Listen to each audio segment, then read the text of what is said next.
Hey, what is going on, everyone? Seattle Mike Fights with Friends. Hey, I got a little bit of sunshine. I just realized on the camera here. It's, yeah, believe it or not, sunshine in Seattle. I mean, there ain't no sunshine when she's gone, as DMX says, but there is sunshine here today in Seattle. And I will take it, guys. We'll certainly take it. Got a little nap in before work, so yeah, I was a little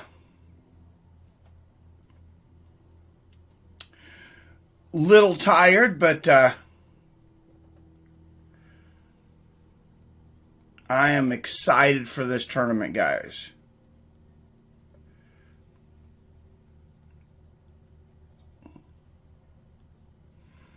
I mean, this light heavyweight tournament, as I've said, it might be the best thing going on in MMA right now.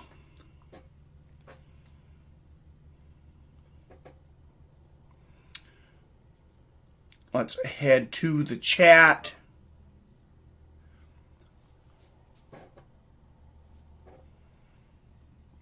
What's up, PBR Street Gang? Phil D, MMA or Nada, Extraordinary Pete, Super Tech Tricks, Robert Kerrigan, good to see you. Seen Billy Hughes in the house. Gokyo TM, hello, sir. So who we all going for, says Ordinary Pete. I've never seen this Yagshimuradov guy fight. I've heard good things. I don't know. Corey Anderson.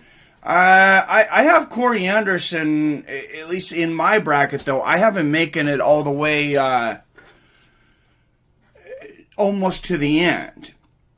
I have Romero as my dark horse winning the whole thing, which he's fighting Rumble Johnson in the first round, Ordinary Pete.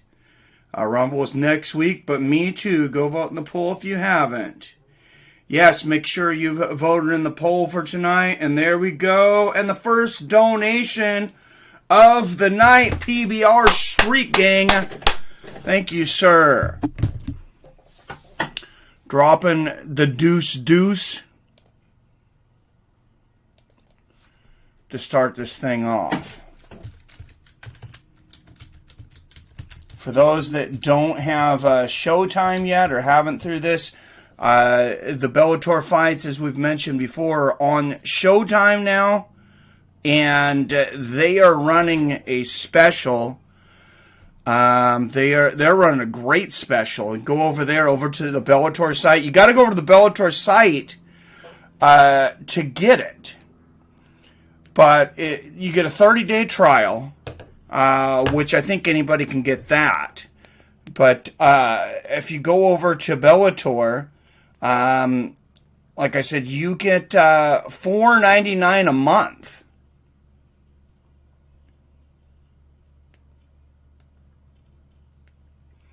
So that's pretty freaking cool.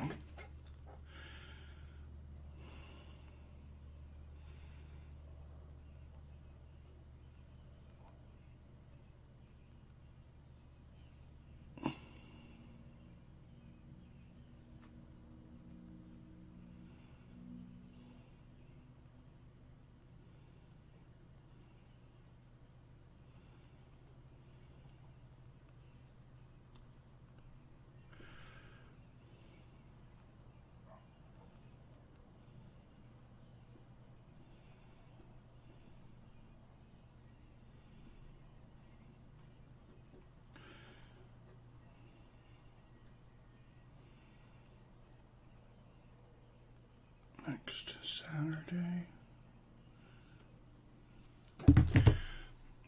All right, guys. Who was watching? Who's been watching the prelims? The prelims were are on YouTube.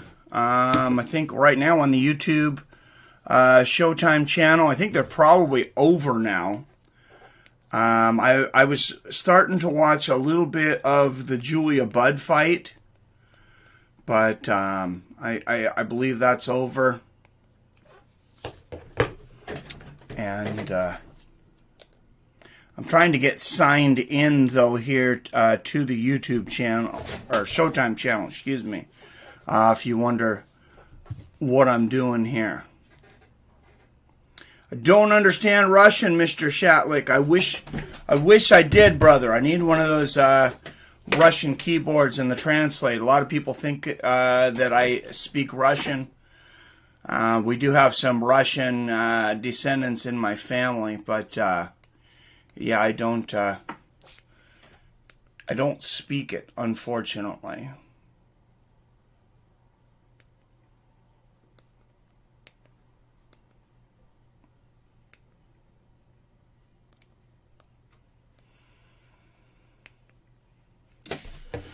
All right, nine minutes until this thing gets going. Robert Karen, prelims are over. Okay, thank you. Prelims are over. That is good to know. Man, Phil Davis and Vadim Nemkov, this is a second fight. This is the second time they fought. I believe the first one was a split decision. So it was close. I hate to say it, though, but is there a more boring guy in MMA to watch fight than Phil Davis? Man, I hope that guy... I hope he finds the entertainment button tonight. I really do. Or that Vadim Nemkov makes this fight very entertaining, because this is for the championship tonight. That's the incredible thing about these tournaments, and the tough thing if you're a champion. I mean... there's no advantage to being the champion coming into this thing, except for maybe the seeding. Like they had a different seeding on the featherweight tournament. They had a little bit of an easier path to the finals for Prix when they seeded everybody. I don't think they seeded everybody this time. And there's only 8 light heavyweight fighters. I mean, there's no easy fights out there. As I can see, I mean, I guess you could have had Nemkov go against Machida in the first round, which Bader did. But, I mean, when Machida was standing, even though he's 41, 42 now, he gave Bader some issues in that fight before it started, guys. He really did. And I'm going to the Bellator site myself right now because I'm signed out on my Showtime. I didn't realize I was going to be, but I had to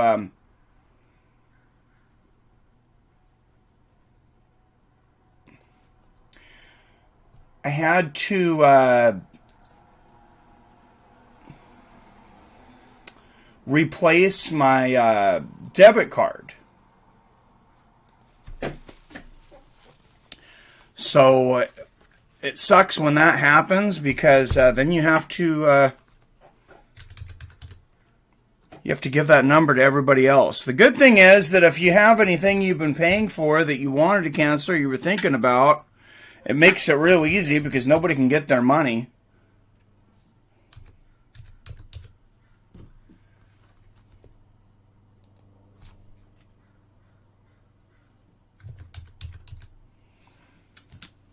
Me and Billy were talking earlier today. We were talking about going to UFC 264. Conor McGregor versus Dustin Poirier 3.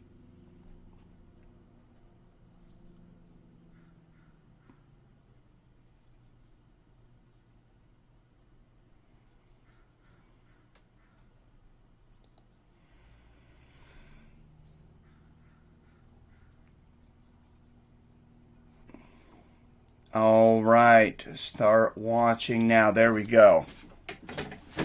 All right.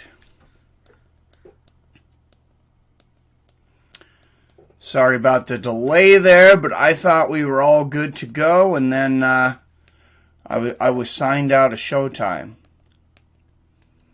So that's the great thing about having so many damn streaming services, which, yes, Machida was champion. Knocked out Rashad Evans brutally too, by the way.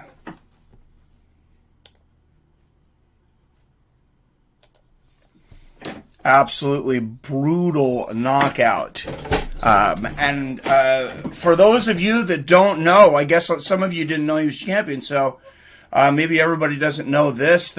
I seen a video of a thing, and I mean, it was not cool, the fan, but it is kind of funny in hindsight. So Rashad Evans was nice enough to be signing autographs at a fan expo. And a fan brung the picture of Lyoto Machida knocking out Rashad Evans. Brung it to him and asked him to sign it. And if you haven't seen that, the reaction from Rashad Evans, it's pretty good. He's not real happy with this guy, as you can imagine. And they are lucky that this was in a fan expo, or they may have been scraping their brains off the ground.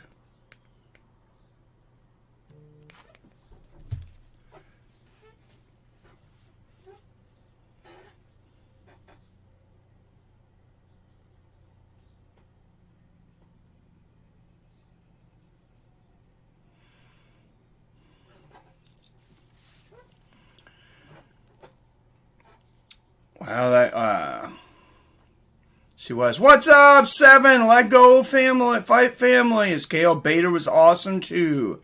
Yeah, because that was a rematch. Lyoto Machida, weird thing about Lyoto Machida, though, is he's never won a rematch. And he was hoping, of course, that would be the first time against Ryan Bader.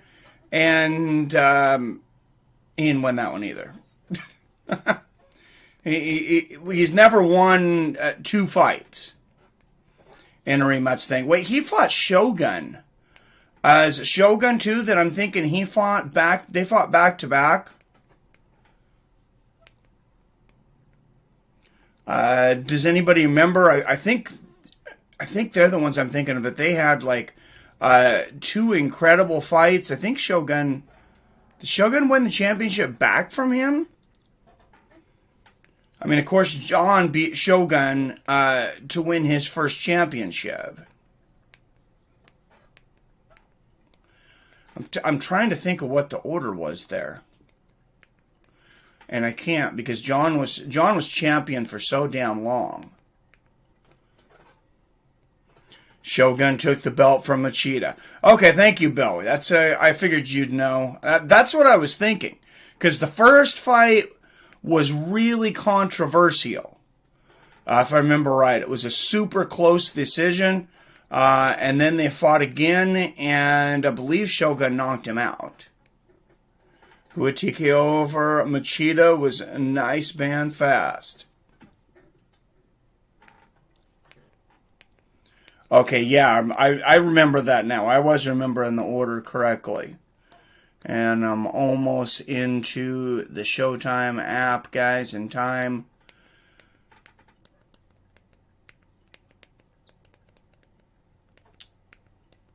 For the fights. Anybody watch the prelims? It looks like there was some really good prelim fights. I kind of wish they would have had a better order, a different order anyways. Because there were some good fights on there. There was J.J. Wilson was fighting. I really wanted to see that fight. And then, of course, Julia Budd, she was fighting. She was fighting in a mismatch. Former champion Julia Budd. But, you know, she's a fun one to watch. Everybody knows, you know, that she wants a rematch against Chris Cyborg, who came in and took her belt. I mean, if that one is going to be any different, I kind of doubt it. But there you go. All right, if you're on Showtime, you got it now. It is going on to the main fight. She wants... Hey, 21 people in here already. This is freaking awesome, guys. What a great start. I'll have to pull out some MMA trivia. I bet Billy's got some trivia. And then I don't know if Billy can. Maybe you get Billy on the mic tonight. I don't want to put too much pressure on him. But we were talking about our fights with friends, get together that we want to do. So we want to talk to you guys about how many people, would be willing to go to a fight. Oh, that's cool, Billy. No problem. How many people would be willing to go to a fight? Because we all want to meet up as he fights with friends. Community. Some of you guys have been on here for years and years, like since the beginning. So it would be really cool if we can't end up going to a live fight. We can go to it, all go and watch it in a theater. The theaters are on here, play all the pay-per-views. And then I can rent one of the party rooms, a party room at a pizza and buffet place that I'd like to go to. We used to rent it out for a place I used to work for.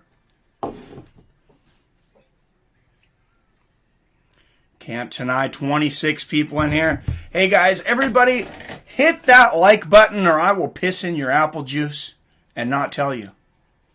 No, I wouldn't actually do that, but make sure you hit that like button. I'm sure everybody in here is subscribed. The regulars are in here, but if you're not subscribed, make sure you do that. Make sure your cat or dog that might like MMA or something, make sure they're subscribed too. You don't want to leave them out.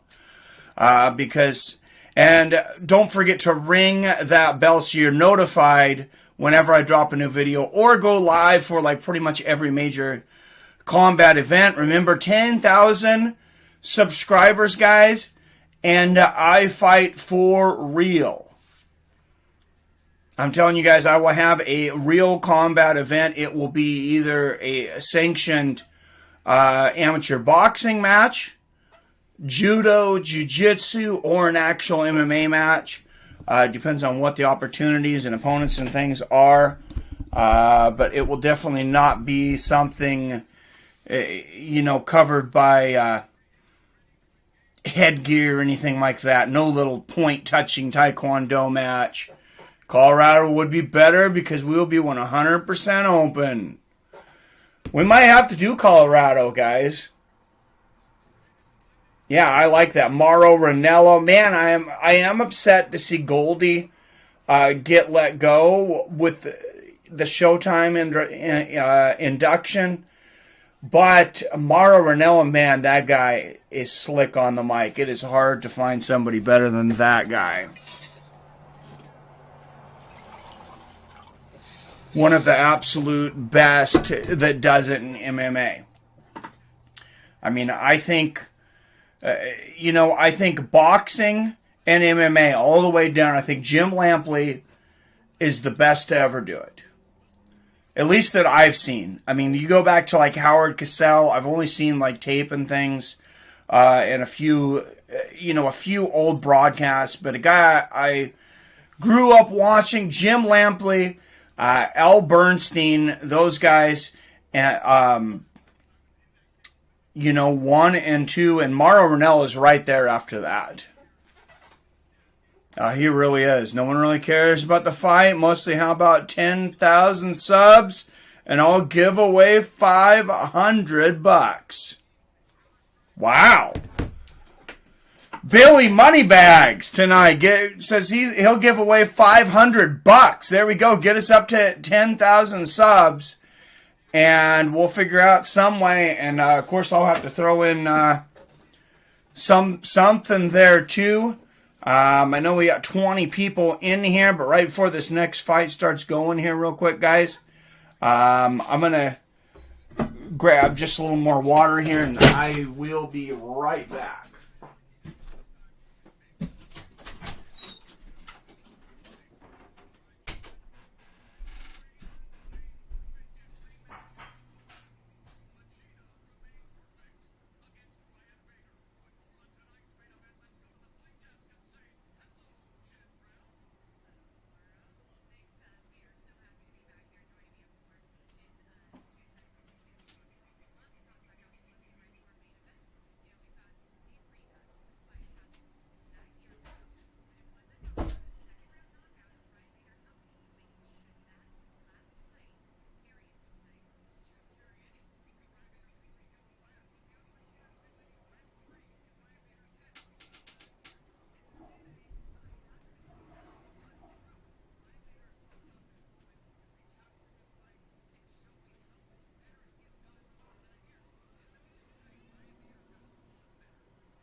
Oh, looks like my my sunscreen fell down.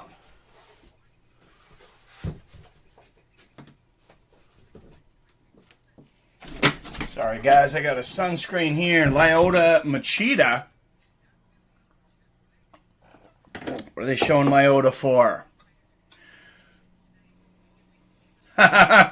Thanks, Billy. Sorry, guys. That was my my cardboard sunscreen. Here, I gotta go back and see what that looked like. Sorry about that. Looks like I'm living in like a cardboard homeless person's house.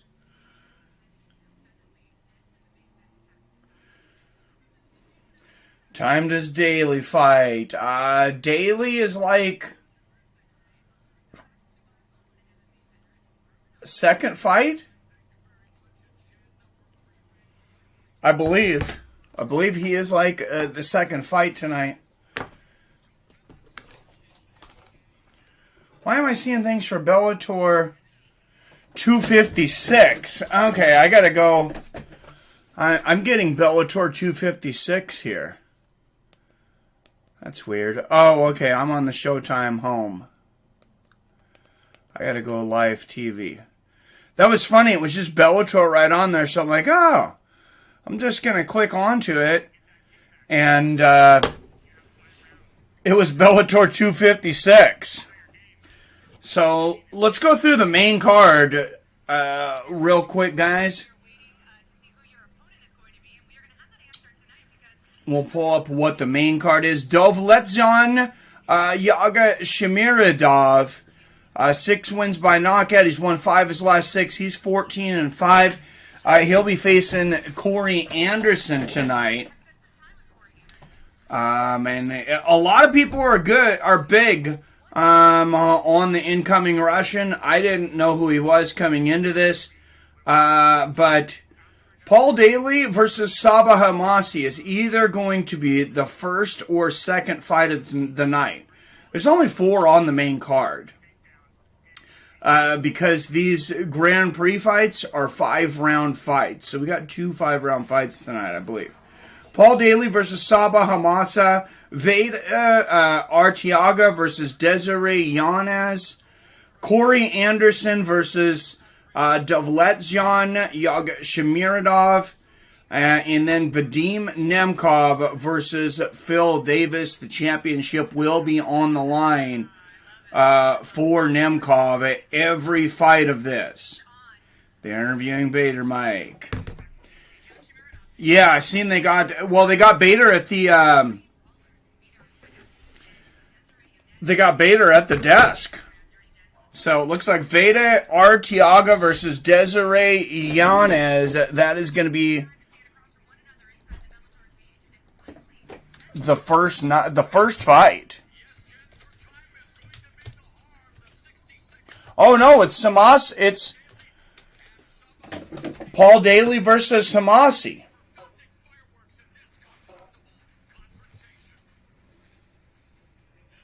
Yeah, I seen they are intervening. Oh, there it is. There's Sabah Homasi making his way to the cage right now. Wow, what a start. This is Paul Daley's retirement fight, guys. Both of these guys know how to bang. 4-fight win streak for Sabah Homasi. He comes in just about a 2-1 underdog in Paul Daley's retirement bout. Of course, in MMA, all retirements are tentative. A lot of guys end up coming back. But Daley, I've kind of had an idea that for Paul Daley, maybe this has been coming for a while. So I wasn't real surprised to see the retirement announcement, but they're bringing a guy in that likes to bang.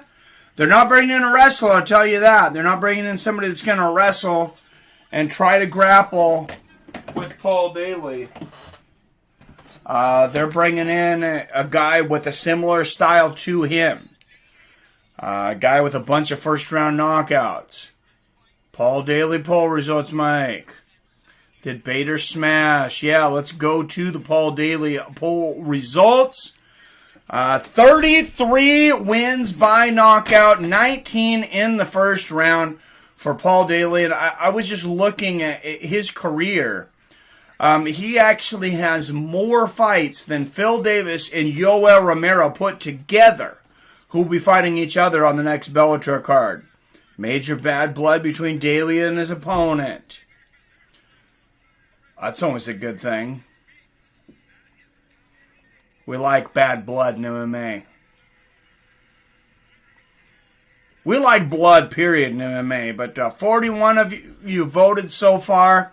66% said Paul Daley by finish. 17% said Daley by decision. Only 17% of you have Homasi. 10% by finish. 7% by decision.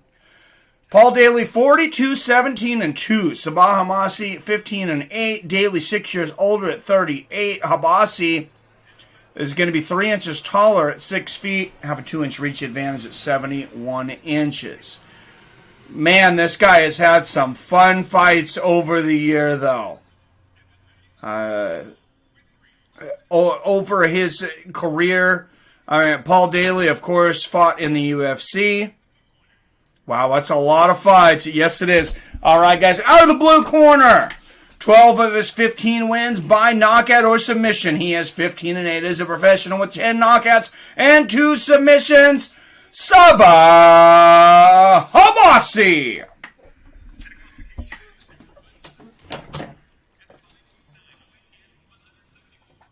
And his opponent across the cage with notable wins over Jorge Masvidal, Lawrence Larkin, Eric Silva, and Saad Awad. From Nottingham, England, Paul Simtex Daley. Kevin McDonald will be the referee, guys. I had to get the...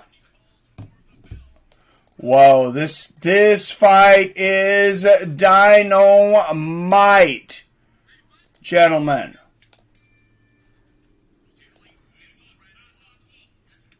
All right, we got the timer there. All right, here we go. Daley in the red gloves, Homasi in the blue. What's up, Maxot? Good to see a nice inside leg kick there of Homasi. Oh, and a spinning kick to the body there from Daley. Daley measuring Homasi.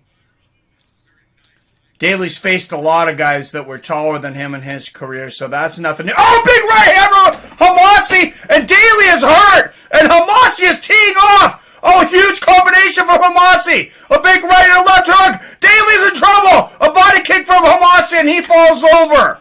What a flurry by Sabah Homasi. A flying knee and a right hand. Oh, my God. Paul Daley is almost out. Sabah Homasi with vicious elbows down on Paul Daley in the first minute of this round, guys. I am shocked. I am absolutely shocked right now. Huge elbows from Sabah Homasi. Who's seen this coming? A huge hammer fist from Sabah Homasi, and Paul Daley is in a world of trouble. And Paul Daley, this is a guy, who beat one of the biggest stars in Bellator in their welterweight Grand Prix. Wow, a lot of fights for this young man, but wow. I thought this was over, guys. I really did. That great job by the referee, Kevin McDonald. But what a 2 minutes. Sabah Homasi, he came out with a game plan, and he was executing. Man, Paul Daley dodged a bullet there. And I still don't think he's recovered. Another big elbow there from Homasi on top. And Paul Daley is in absolute hell right now.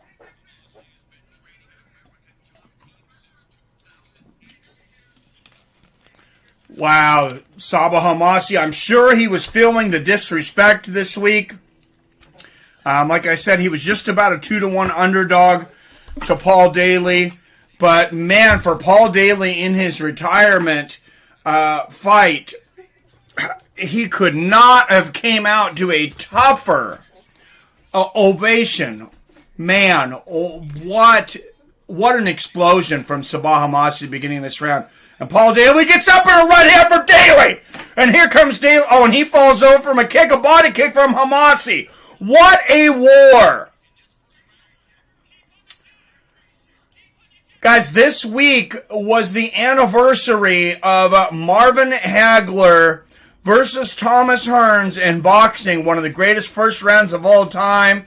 And this round is only 3.5 minutes through. And so far, we got a lot of excitement. Nice little leg kick there from Homasi. Don't turn away. Don't look down at the comments. Don't blink. Oh, and Daley swinging big shots now. Homasi getting out of the way. Homasi definitely known as a quick starter. A lot of his finishes in the first round. So, and Daley, if Daley can be patient and just survive this last minute, he's going to get a reset starting the second round. Nice left hook there from Paul Daley. I know we got some Daley fans in here. Over 60 fights. Big left hook right on the chin there from Homasi. Oh, and a big body kick from Homasi, but Daley gets him off balance. Slams him on the ground there for a minute, and now he's got Homasi tied up against the fence. And Daley is going to be coming with the knees here. He's got 30 seconds to work. He might go for the takedown here. He might go for the slam, being he was oh, there's a big knee from Daley. 3 big knees. Yeah, that guy's not a wrestler. Hooks and uppercuts. Paul Daley lands a head kick there and falls over. A big body kick from Homasi. A huge right hand from Paul Daley. And Homasi is down. We have a candidate for round of the year, ladies and gentlemen. This event shot out of a freaking cannon. Wow. Wow. What a first round, gentlemen. That was absolutely incredible. That's a lot of fights. Daley is overrated. Oh, heck, Mike, I just joined and you're hyped. Where can you watch this? It's on Showtime. Man, guys, I'll tell you, Bellator is coming of age. It's always fun to get back into I know Bellator's been around for a while, but Bellator on Showtime is the new kid on the block. And in MMA, I think Bellator is going to be the story of 2021. I'm calling it right now.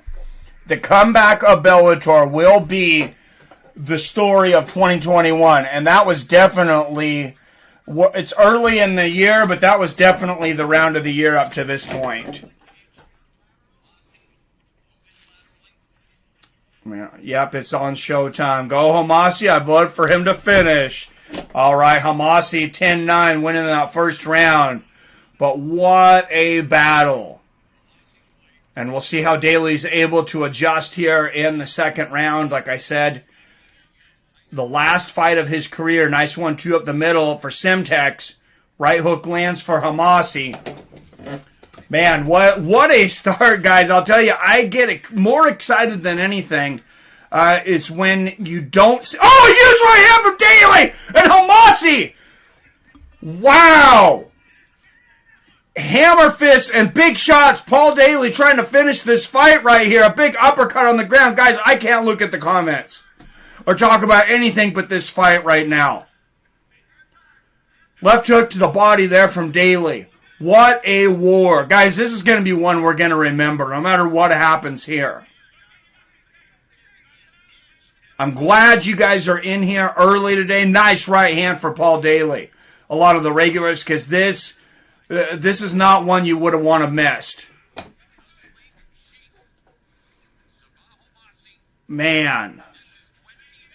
6.5 minutes into this war. Oh, and a huge right hand there from Daley. Homasi partially blocking that one. You see Daley starting to catch up with him in strikes. 20 of 46 to 27 of 45. Big left hand! Big left hook from Daley. Drops him again. The hammer fist in the shot. And it's all over! Paul Daley wins a barn burner. Wow. Wow, guys. Man. Don't call it a comeback. He's been here for years. As LL Cool J would say. Damn. Amazing round. Amazing is an understatement, says Robert Kerrigan. Okay, damn. And, you know, I don't always root for a fighter, but let's watch the replay on this. Look at that big right hand on the chin from Paul Daley. And the hammer fist. This guy knows how to finish fights. Both of these guys do. Look, he catches the body kick there and counters him with the left hook, floors him there. That was a beautiful transition. Wow. Paul Semtex Daley. And let's see if he has a retirement speech here. 62nd professional fight of his career, gets the victory, and only the style you would hope for from a Paul Daley fight. An absolute street war. And now the respect between these two guys.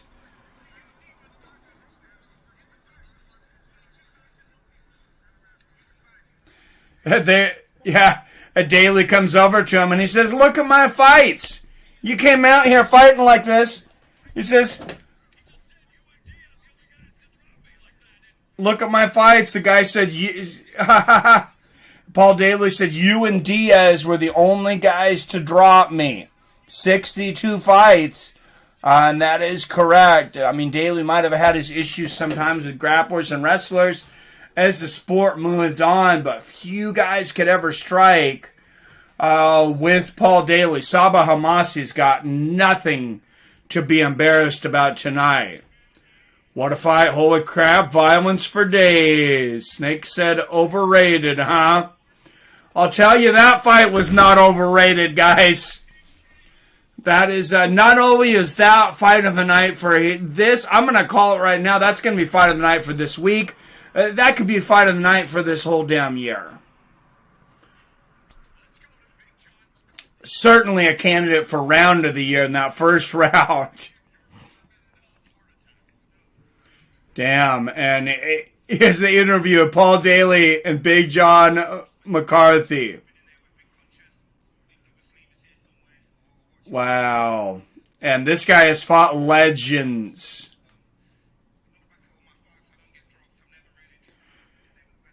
Wow. And he just said, I never get dropped. I've never been, I've been in there with the best strikers, but he says, big respect to Sabah Homasi from that knockdown. And Paul Daley saying much respect to Sabah Homasi. Man, I really agree. I can't wait to see Sabah Homasi fight again after this. And he lost. What's up, Sahai Marat? How's out? Good to see you.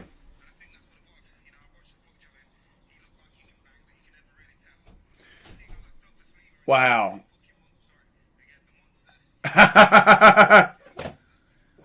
And Paul Daley having an issue not dropping, when a lot of F-bombs, but I think he's good. They're on Showtime.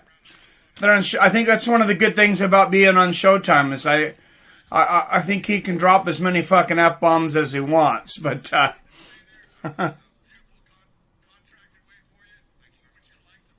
oh, well. Okay, it had been announced that this was probably the last fight for Paul Daley, but it sounds like he's not done. And after that fight, I gotta tell you, I'm glad. Let's have these guys fight again in 3 months.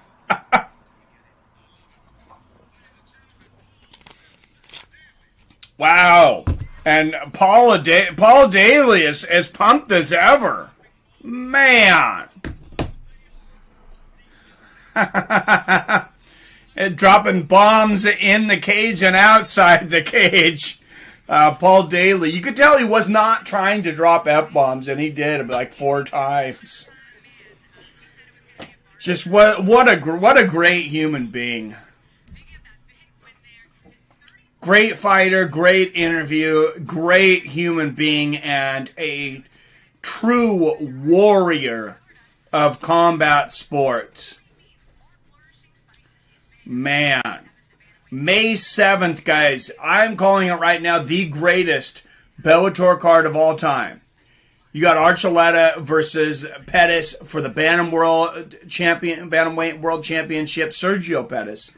Then you got Anthony Rumble Johnson versus Yoel Romero, and Michael Venom Page was just added to that card.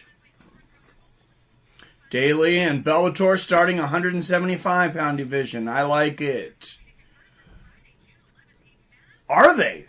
I was trying to kind of figure out what he was saying. The welterweight champion, of course, is Lima. He's fighting Amasov, as you can see there on June 11th. Yurosov Amasov.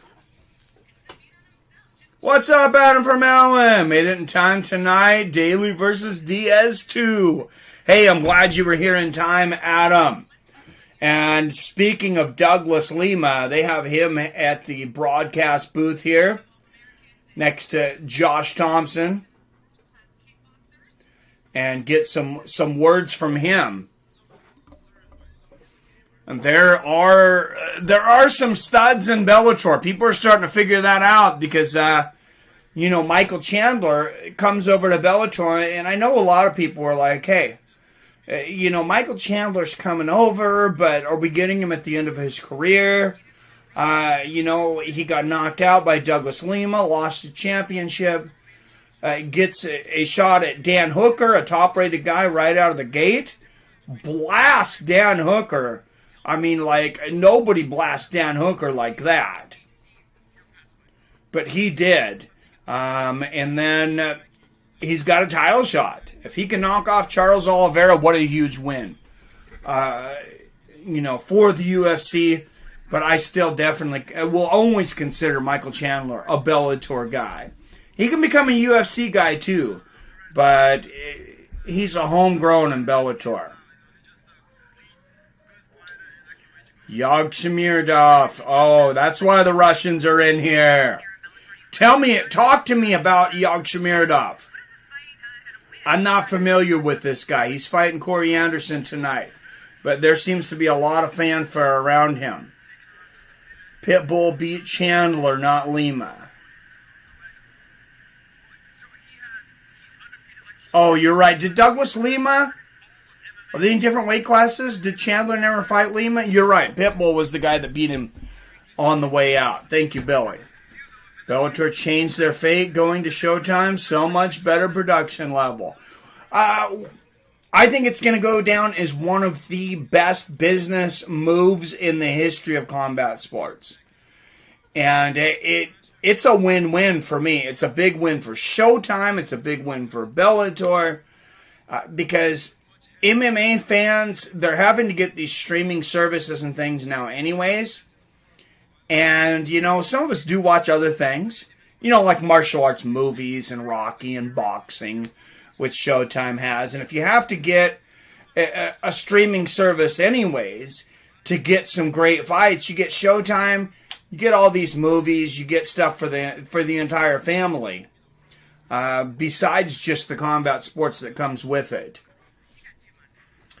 So I think Bellator and Showtime, that is a great marriage. Right there, guys. 33 people in here. Make sure and hit that like button. Don't forget about that. Guys, tomorrow we got UFC. We got Jake Paul versus Ben Askren. Robert Whittaker versus Kelvin Gastelum. Jeremy Stevens versus Drakkar. Close. Did anybody see the weigh-in? between Drakkar Klose and Jeremy Stephens, and what happened? It got a little ugly. It got a little interesting at the weigh-in, and that fight is just a little more highly anticipated now. Jeremy Stephens, for those that didn't see it, just about pushed Drakkar Klose off of the stage. I don't know what Drakkar Klose said to him because I wasn't watching the weigh-in. I seen it on a video later. But definitely doesn't make that fight less interesting, I'll tell you that.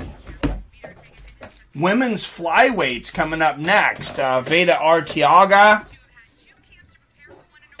Desiree Yanez.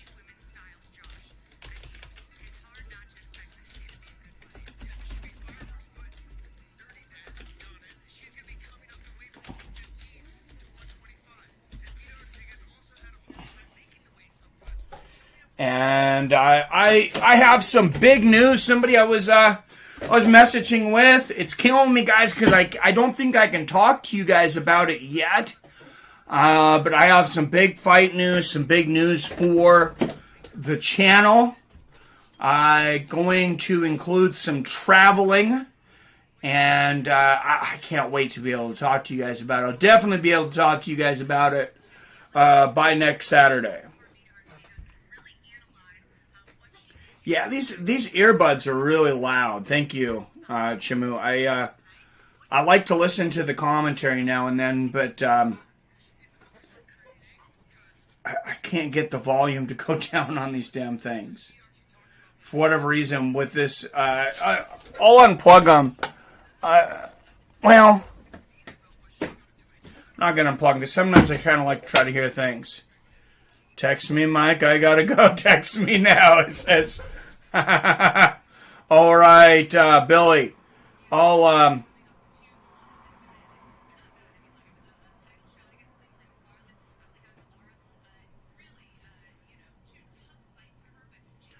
I don't know if I can tell you, Billy. I don't think I can. I'll message you a little something, but I'm not supposed to tell anybody about this yet. I don't believe. But I will text you.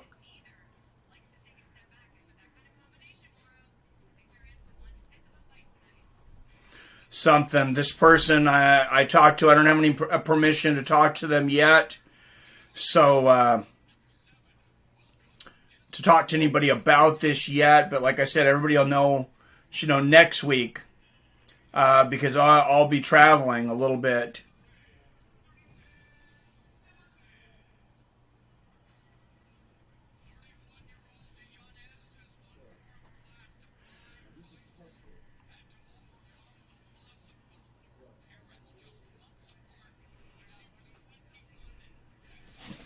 All right, Desiree Yanez. She's won 4 of her last 5 fights. Billy says, yes, you can. Too late, now we know. Okay, it's Butterbean, guys. You're welcome. What's up, Kamal? Was always meant to be Bellator on Showtime. UFC should have been on HBO. That was the war the MMA world needed. HBO boxing had the best production of in my mind, any sporting event ever. And I think the UFC does a very good job. They always have the homegrown on their pay-per-views, right next to HBO. It's HBO, Showtime, and then the UFC's homegrown pay-per-views, your top 3 in that order.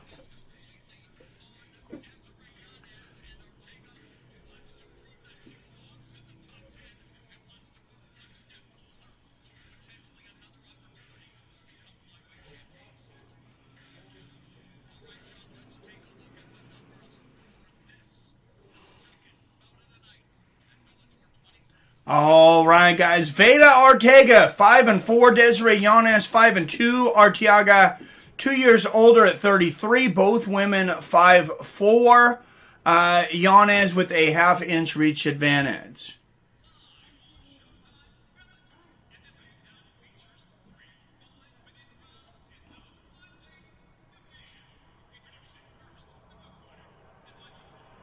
All right, out of the blue corner, 3 of 5 wins by knockout or submission, 2 knockouts and 1 submission.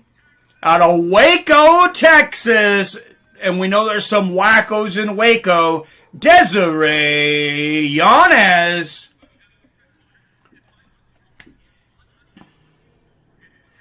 I talk about wackos and Veda Arteaga during this whole time just hitting herself in the head. I don't know if she's trying to wake herself up or what, but maybe we got a wacko over in that corner. Veda Arteaga and Todd Anderson, one of the best in the business. Women's 125 pounds. These women have got a lot to prove. Here we go. Gloves touch. Oh, and a big exchange right out of the gate. And here comes Yanez looking for the double underhooks on Arteaga up to the fence there. Wow.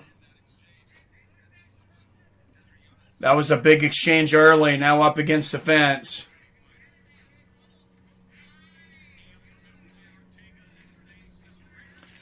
And back to the center of the cage. Oh, big left hook there from Arteaga. Matchmakers are looking pretty good here so far for Bellator tonight. Did anybody see the Julia Budd fight? She was highly favored, but I didn't end up watching it. I started to watch it a little bit when I got up. Nice calf kick from Arteaga. And there it is, the next Bellator, Friday, May 7th. Juan Archuleta versus Sergio Pettis. Anthony Johnson versus Yoel Romero. And I heard Michael Venom Page just added to the card. Nice 1-2 there from Yanez.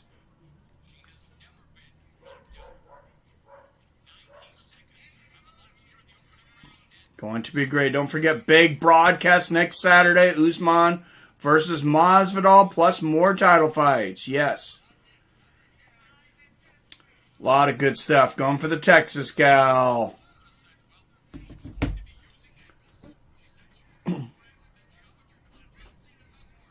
Low leg kick there from Arteaga and lands a stiff left hand. Not a whole lot of filling out process in this fight either. They got a lot to live up to, these girls. For people that were surprised to see them on the main card, nice left hand there from Arteaga. When there was some good fights on this card, J.J. Wilson fighting earlier. I still don't know who won those prelim fights. Nice right hand there from Yanez, right on the chin.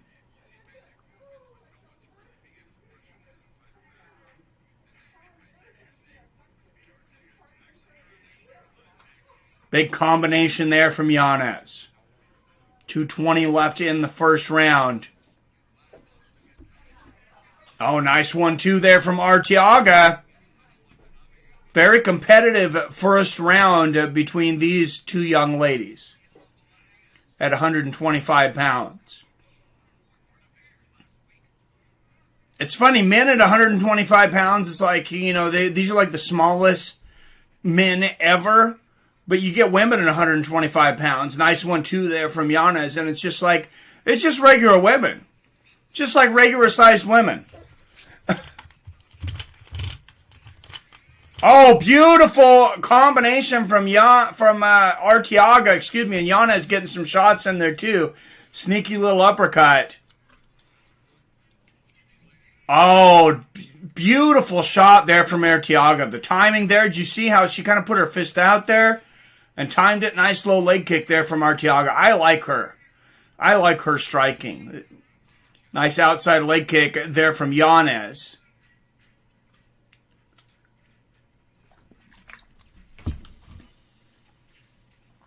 Oh, good jab right in the center of the face there from Yanez. Something Harold Letterman used to say on HBO. I remember he was saying when Arturo Gatti and Mickey Ward about that trilogy. He goes, these guys don't have, something like, these guys don't have any defense. They walk forward and just block punches with their face, and we love it. And that's pretty much what we're seeing here. Nice left hook there from Yanez. Another good combination from Yanez. Didn't see a lot of defense in that last fight either. Not that I don't like defense. Nothing wrong with defense. But, man, some of the most entertaining fights ever have not had a lot of defense in it. Good exchange in the center of the cage there. Oh, and Yanez...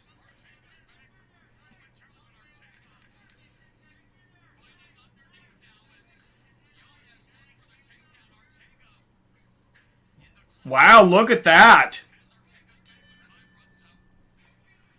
How do you call that round? I got to give it to Arteaga. Dean Hamper in the house, dropping $20.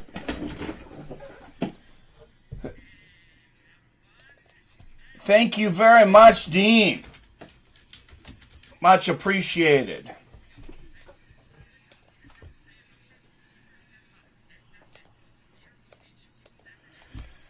The Dean Amin making that tip jar swole.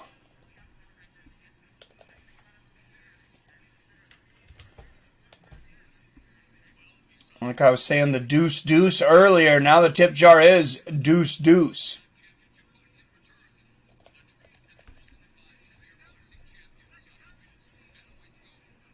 All right, round 2 coming up. Veda Arteaga and Desiree Yanez. Thank you very much.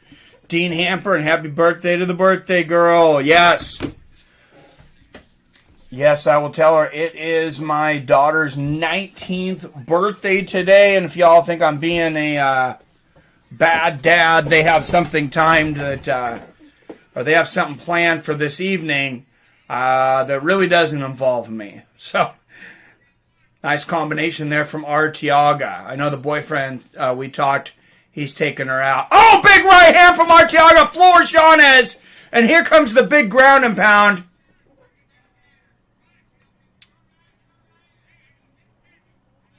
Arteaga's got Yanez into side control. And like I said earlier, I mean, I like Arteaga.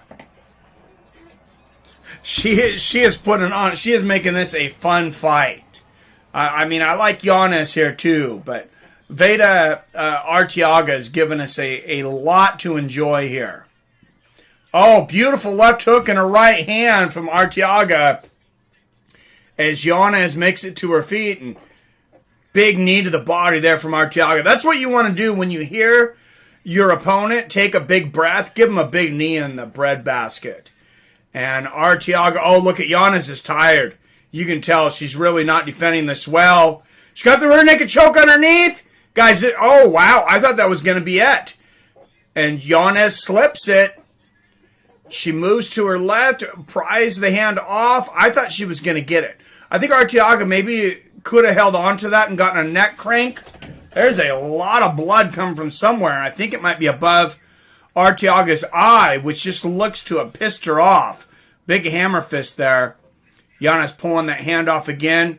I think Arteaga could have gotten that choke without being under the neck the way she had it. Because when you get that sleeper behind the chin there and you cross over, I mean, you could just squeeze their head and get a submission. Oh!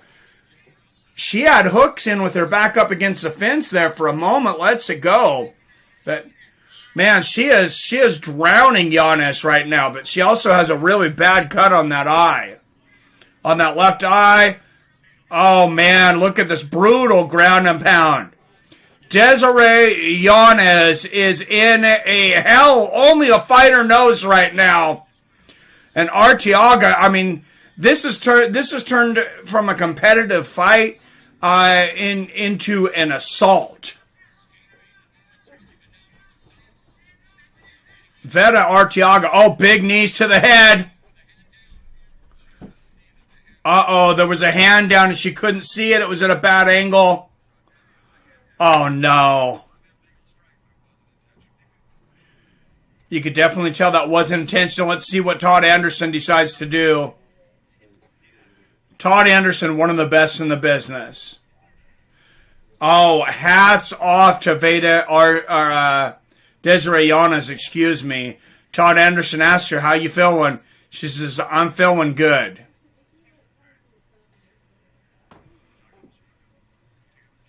Oh, no, and he's going to take a look at that cut. Oh, and Todd Anderson says, stay there. That's what I was hoping, that he didn't get a chance to look at that cut. Oh, no, he's not bringing the doctor in, though. I'm going to kill the time clock. It's froze at 2:24. And he just took 1 point from Veda Arteaga. He said that was 2 knees to the head. It impacted the fight. That is 1 point. And like I said, big credit to Desiree Yanez for being honest and saying, hey, yeah, I'm feeling just fine. Touch of gloves and 2:22, 21, 2:20, 2:19, 18, 17, 16, 2:15 left in this round. What's up, Greg Brimstone? Now done a 267 for a total of 41 pounds lost in 10 months.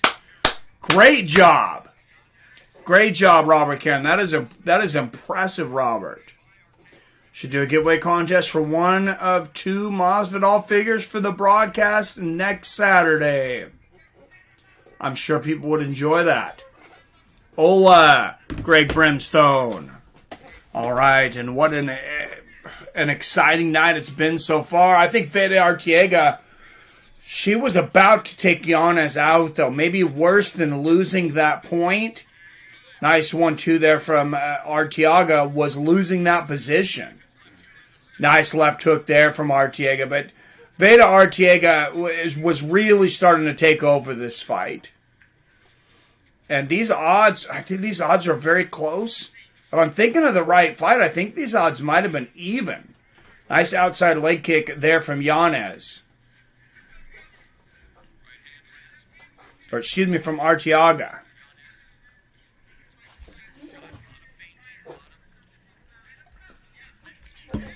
Oh, beautiful combination there from Arteaga. She is a tough lady. If she's married, I mean, you know who wears the pants in that family. I doubt she ever hears no. A nice low leg kick there from Arteaga and a 3-punch combination. Yanez turning it around up against the fence, but it's Arteaga still that lands the knee. There, Yanez gets one. And Arteaga, I mean, she just looks like a violent woman. And she is. She showed it. Back to the center of the cage. They break for the rest of this. 13, 12, 11, 10 seconds left. Good straight left. Big right hand there from Arteaga. And a combination. A big knee from Yanez, but another combination here for Veda. And what a second round. Guys, we got back-to-back incredible fights here on Bellator. And sometimes I will tell you, and I don't know how many people like to hear this, but in this sport, there's times where it's almost been like there is a spirit of the warrior that takes over fights, takes over organizations, and it doesn't seem like we have a whole lot to do with it. We just got to go along for the ride, and credit to the fighters. But one of the things was after The Ultimate Fighter, of course, with Forrest Griffin and, Stephan Bonner. Guys, this Showtime contract could be Bellator's Bonner-Griffin. And, I mean, man, for this event, that Paul Daley and Sabah Homasi fight, absolute fire. And we come right back with another really good fight. Arteaga will be fine. She's way ahead on the cards.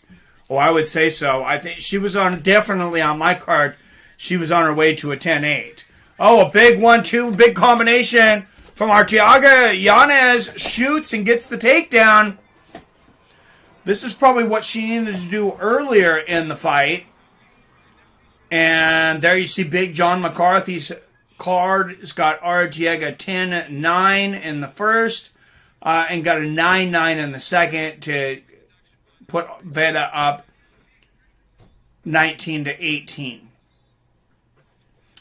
And Yanez, the one on the bottom. We know these judges, they really like the fighter on the bottom, even if they don't do anything. Even if the other fighter pulls guard, which is not the case here. But if you're on the bottom, it is hard to get credit for what you're doing. Veda Arteaga, she might have an armbar here. Nope. And she can't get a nice left hook from Yanez as Arteaga gets up. Oh, and a 4-punch combination from Arteaga. Big right hand. Snaps Yanez's head back. And a knee to the body here from Yanez. Good stuff here, guys, in the second fight. All right, 30 people watching. Make sure and hit that thumbs up button, that like button, guys. Glad to have you guys here for that. This nice knee to the body there again from Arteaga. And Yanez again reverses this, though, and pushes Arteaga up against the fence. I am impressed with both of these women, but Veda, I mean, she can get you in trouble on the feet. She can get you in trouble on the ground. She's shown to be very versatile.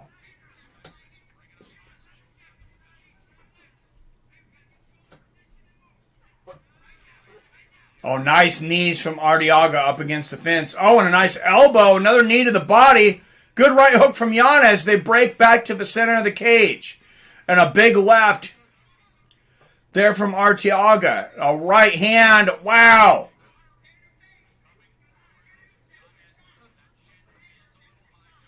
And on the week anniversary of Hagler Hearns, it seems like that spirit is in the building. R.I.P. Marvin Hagler this year. But, I mean, it's almost like the spirit of that fight was, just spread over this arena tonight. How else do you explain that first fight? And how else do you explain this? 4-punch combination there from Arteaga and a straight right there from Yanez. Good jab to the body there from Veda. Another right hand there from Veda. I'll tell you, she looks like a Veda. If I seen her in line about to, take somebody down for not giving her, not returning her whatever she was taking back at Costco. Nice 1-2 there. I would say she looks like a Veda. Nice right hook from Yanez, but Veda, she never stops moving. And a nice knee to the body there from Veda Arteaga. This ref looks like Dean Hamper's pick. Oh, that's nice. Semtex versus Nick is the Bellator money fight. Ooh. Could see the replay there. I don't know. Does Nick want any of that after this last fight? Man, I can't wait to see Paul Daley back again. I'd love to see Nick Diaz. I can't wait to see Sabah Homasi back again. He had Paul Daley hurt early. He almost finished the fight. All right, back to the center of the cage. Nobody likes to strike with Paul Daley. Nice counter left from Arteaga, catching Yanez, ducking in. Oh, big right hand there. And I would say that nice low leg kick for Veda. I would say that these women may be a candidate for fight of the night, but not tonight. Not after that Daley Homasi fight. Nice left hand there from Yanez as she clenches Veda and puts her up against the fence. That's not going to win the fight for her. Yanez needs a finish here. She should know that. That was a nice knee to the body there from Veda Arteaga. Oh, and Arteaga getting the back. A takedown here would be huge. There, she gets it. I think she already had the fight sealed up, but if there was any doubt, that should do it. I watch the sport of MMA and UFC as a company grow. I'm a diehard UFC fan, but I would love to see Bellator rise to become a legit competitor. Hey, my feelings exactly, Greg. Hell yeah, Nick's a warrior. Might need a training camp, though. Hey, you know, Paul Daley just fought. I don't think he's going to be looking to get back in the cage, you know, next week after that war. I think he's probably going to be, I think it might be, you know, a little while before he's cleared to even hit the pads. That was a pretty brutal fight. I've been feeling Daley is going out with a bang. I had a feeling Daley is going out with a bang. I got Simtex for a round 1 KO. Yeah, he already fought, Greg. Greg, this is the only time I'm going to tell you to shut this off before anybody tells you. If you can find that fight, shut this off, go find that fight and watch it. It's the early candidate for fight of the year. It might be the early candidate for fight of the decade. I mean, it was, for Bellator, it might be their best fight ever.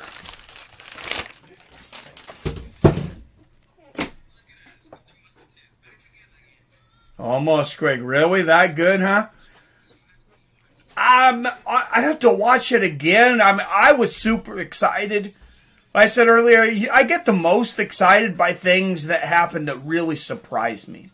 When I don't expect a certain start to a fight or a fight to go a certain way, kind of like when Daniel Cormier, you know, that's why the biggest reaction I probably ever had to any fight was Daniel Cormier knocking out Stipe Miocic. And I mean, I was genuinely surprised, happy, and everything, even though I just seen my favorite fighter get knocked out. That's the sport. What's up, Theron? Hey, good to see you, my man. It's a damn good fight, even if my pick lost. Who's PBR straight? Oh, yeah, you picked Homasi in the poll you were saying PBR. Most of you guys had it right, though. Most of you guys picked Mr. Daley. You see the strikes landed. I don't think that really tells the story there, though.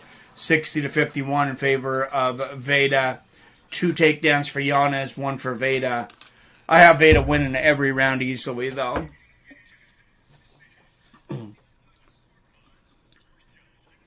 All right, first judge, Eric Colon. He sees it 28-28 even. I don't like that guy. And a 29-27, that's got to be Vita Ortega. It's Vita. I was hoping her name was Veda, like Vega, the Street Fighter character, but it's Vita. And she moves to 6-4. She was only 5-4 coming into this. That is, I don't know. Maybe she lost her first 4 fights, and then, you know, got the fire. I don't know, but man, that is a nasty girl, and I mean that with all sincerity. I mean that as a compliment. They're cool in the gang, says Theron. Yeah, everybody loves Theron. And let's see what Veda says. She says, I thought I could do a little better. I think she might have gotten the finish if it wasn't. I want to see the replay on this knee. I really don't think she could see that hand was down. And she did not. It did not seem to shake her at all.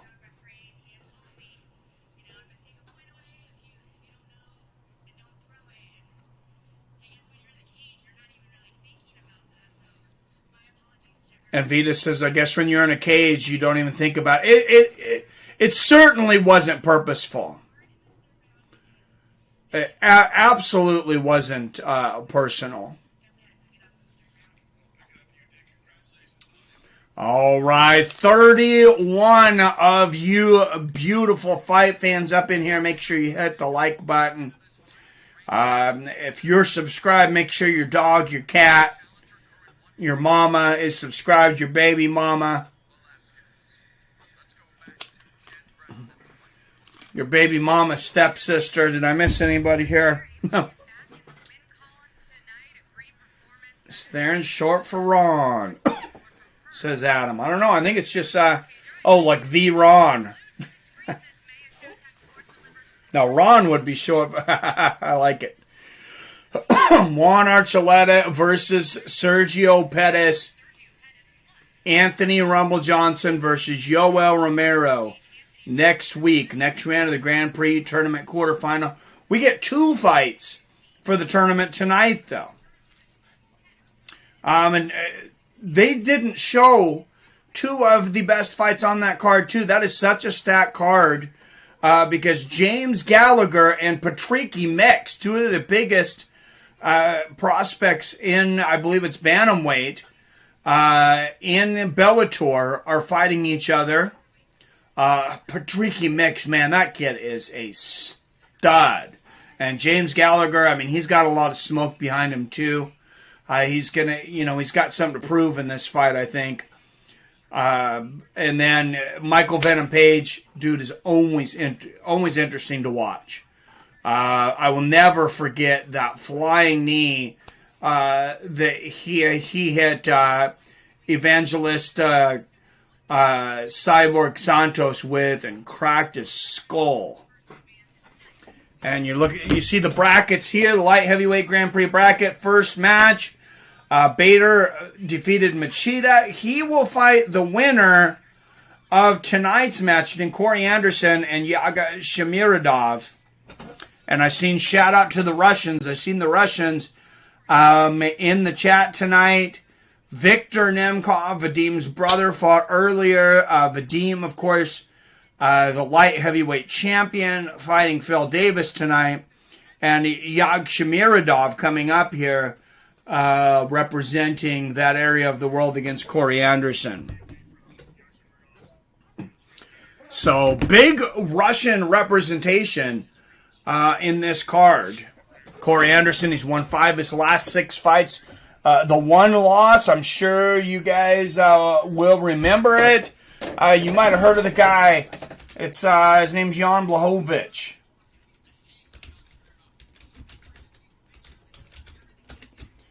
And he became the light heavyweight champion, and then Corey Anderson asked to be released.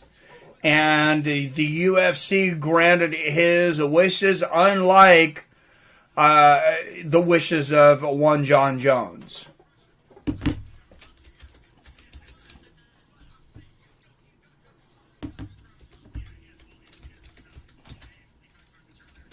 I do want to ask you guys, though, what do you think about the John Jones things? I know we talked about the money part of it, but is the UFC, I believe, is the right place for most fighters, especially at John Jones's level. Given everything that's happened with John Jones and now a very strained relationship with Dana White and seemingly with most of the UFC, should John Jones look elsewhere? 2-time international MMA champion, ACB and ACA champion is Yaga. Wow, that doesn't even all fit on there. I gotta move that over. Look at that. That's a long ass name.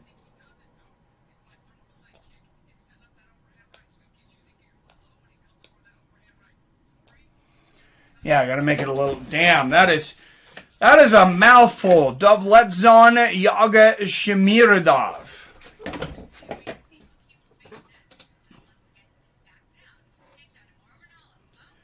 Thank you. Yes, I'm okay. Just went surfing. I've always wanted to surf. I'm gonna have to. I have to make a visit to you maybe sometimes there and pop in and jump on a surfboard. I know it would take a while for me to even be able to stand up. But I've heard it's like the best exercise ever. And I know Robert's been losing quite a bit of weight. Robert, I'm right behind you. I've been dropping some weight too. I'd like to get in on some, get some more exercises that can tighten up the stomach, as you talked about. Billy doesn't think you guys are interested in watching me fight, or I have another prediction that maybe Billy just doesn't want to see me get hurt because he's a good guy and a good friend, even offering, that $500 for the 10,000 subscribers. So what a good guy.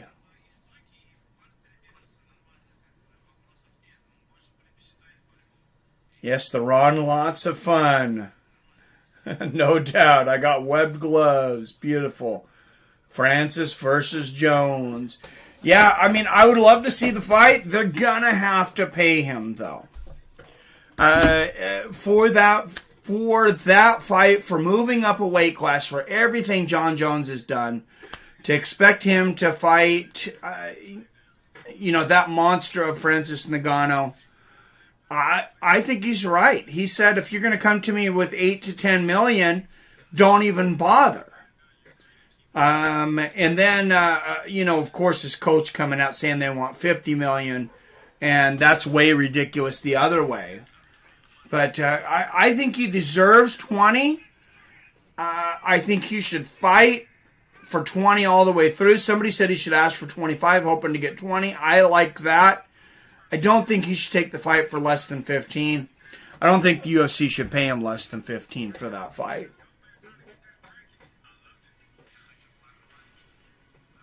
Billion is aces in my book. PBR Street Gang. Yeah, he's a good guy for sure. 20 makes sense. What's up, Kirk? How you doing? Kirk Rutherford, haven't seen you in a while, my friend. Are you performing? Kirk Rutherford, I know him from the area. I don't know if he wants me letting people know where he's from. But he's in a band. I know he's got a big band. Are things opening back up for you guys to perform?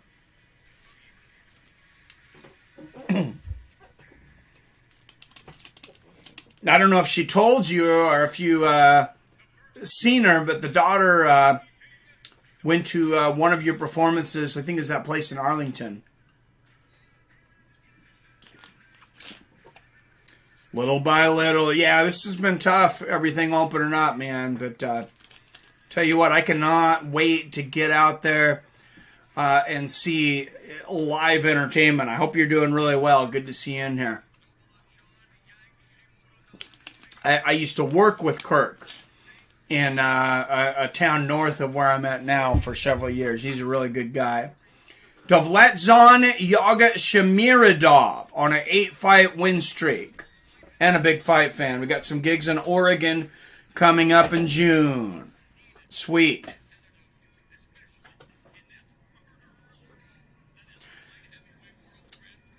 All right. Has anybody seen Doveletdzhan Yagshimuradov fight before? I haven't. I know there were some Russians up in here, though.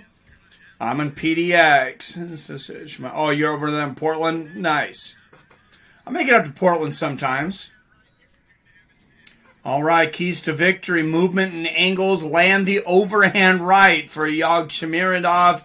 Of course, that overhand right was what introduced us to Polish power when Jan Blachowicz knocked out Corey Anderson and sent him all the way to Bellator. Then, of course, he did the same thing to Dominic Reyes, and he'll be facing Glover Teixeira coming up for those that didn't see that announced. Glover Teixeira finally getting his well-deserved title shot after Izzy, as he said, failed to be great, moving up a weight class and getting pretty much his ass handed to him against Jan. Didn't get finished, but Jan definitely dominated him. And the size difference was certainly evident as Jan, really took Adesanya down almost at will. And here comes Corey Overtime Anderson. Of course, he derailed a hype train in the UFC. He was the first one to expose Mr. Johnny Walker, one of the hardest hitting guys at light heavyweight. We also learned, though, one of the guys with not great defense. Corey Anderson, number 3 ranked light heavyweight in Bellator. 6 first-round knockouts. Not taking Glover likely, but who would be next after? That's a good question. Thiago just lost, but he has a win over Jan years back. Keys to victory, Corey Anderson. Use your speed. Don't just stand. Make this an MMA fight. Well, obviously he's going to use his wrestling. But he showed he could strike in that Johnny Walker fight. But, Thiago Santos, he maybe needs another win. Maybe a rematch with Dominic Reyes. I don't think that's out of the question. What's going on with Reyes? He's taking on Prochaska in a couple weeks. That's right. Corey Anderson, 14-5. Yagshimuradov, 18-5. Both men, 31. Corey Anderson, 4 inches taller at 6'3". He'll have a 5.5-inch reach advantage at 77.5 inches. That's the biggest stat between these two guys right there, is Corey Anderson's 5.5-inch reach advantage. And he is very good at using it. All right, out of the blue corner, 15 of his 18 wins by knockout or submission, with 11 knockouts and 4 subs.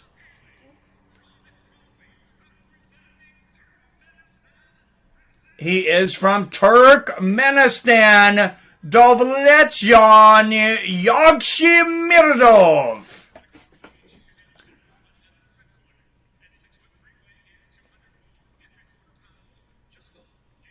And across the cage, with notable wins over Jan Blachowicz, Glover Teixeira, Melvin Manhoff, and Johnny Walker. At Rockton, Illinois, Corey Overtime Anderson. And the referee with the coolest beard in the game, Mike Beltran. I'm glad they're not making him put that beard in his shirt anymore. That was stupid. Here we go. I mean, these guys are fighting, for God's sakes.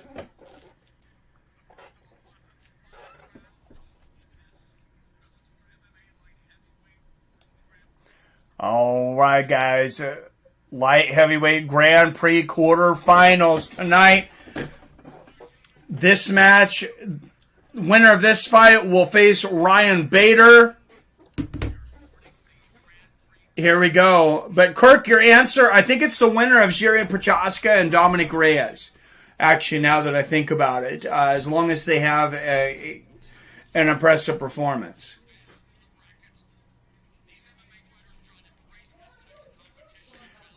Yagshimuradov, like we've seen, 8-fight win streak, and that tells you why I guess people are so big on him, because I was thinking 15-8 record, that's not great.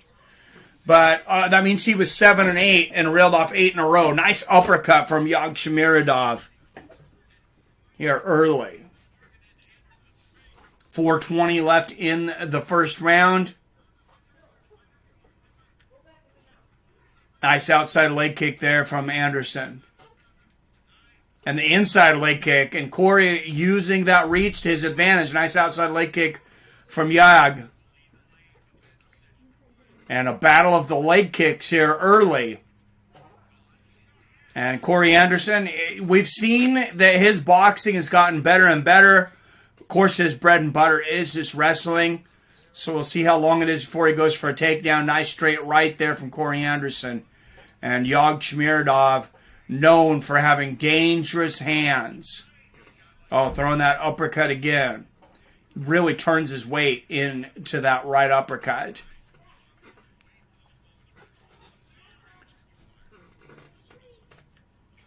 Nice outside leg kick there from Yag. Body kick for Anderson.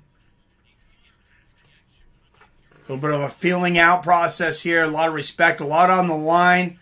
Of course, the winner of the light heavyweight Grand Prix tournament will not only, get the trophy for winning the tournament, they'll be the light heavyweight champion. They also get an extra $1 million on top of all their purse. Nice left hook there from Anderson and good defense on the way out. Good jab from Corey.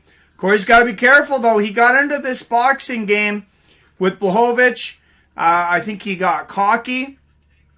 And there, Corey Anderson dives down for a takedown. Yagshimuradov with good takedown defense here early. But I don't think he expected that kind of power from Jan. Started boxing with him and ended up flat on his back. Nice knee to the body there from Corey.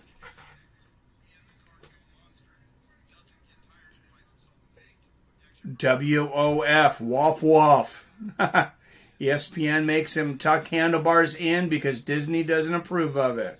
Are you serious? Oh my goodness, that is ridiculous, Disney. You're okay with seeing cage fighting, but you're offended by the man's beard? Get out of here. Nice right hook there from Yagshimuradov, and this fight going back to the center of the cage, where seemingly, that's where he wants it.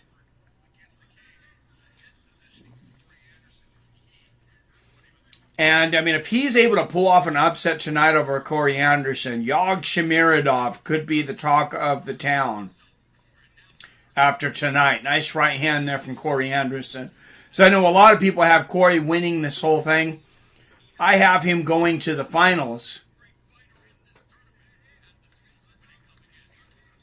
Oh, nice exchange there. Corey Internet with a nice left and a right hook.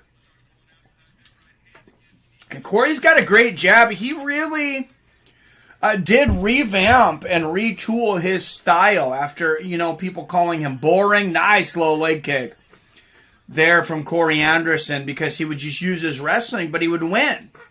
He was beating everybody, but, nice combination there from Corey. And then I don't know how much extra he started working on his boxing, or it was always there and he just didn't use it.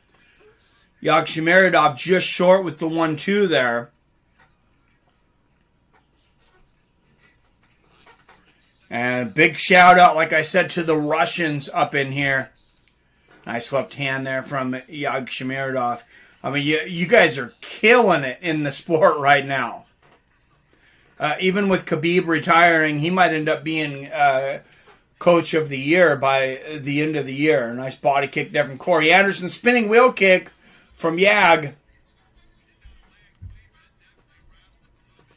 Oh, a nice right hand and a big combination from Corey Anderson.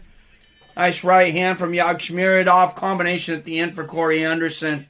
I did give that one pretty easy to Corey Anderson, though. Never even heard of the guy, but he must be good. I'm guessing they put him in here for a reason. Absolutely. I could see OL get hot and steamroll, says Kirk. Yeah, me too. Yoel Romero is my dark horse. He's my pick to win the whole thing. Because I think he's going to have more energy, not cutting that weight. I know he's old, but man, these Cubans, it's like they can go forever. They're just like a different battery system. Oh, look at that spinning wheel kick on the replay. Gets through to Corey Anderson's chin. See, I thought he blocked that from a different angle, but now you can see definitely went around his guard and connected.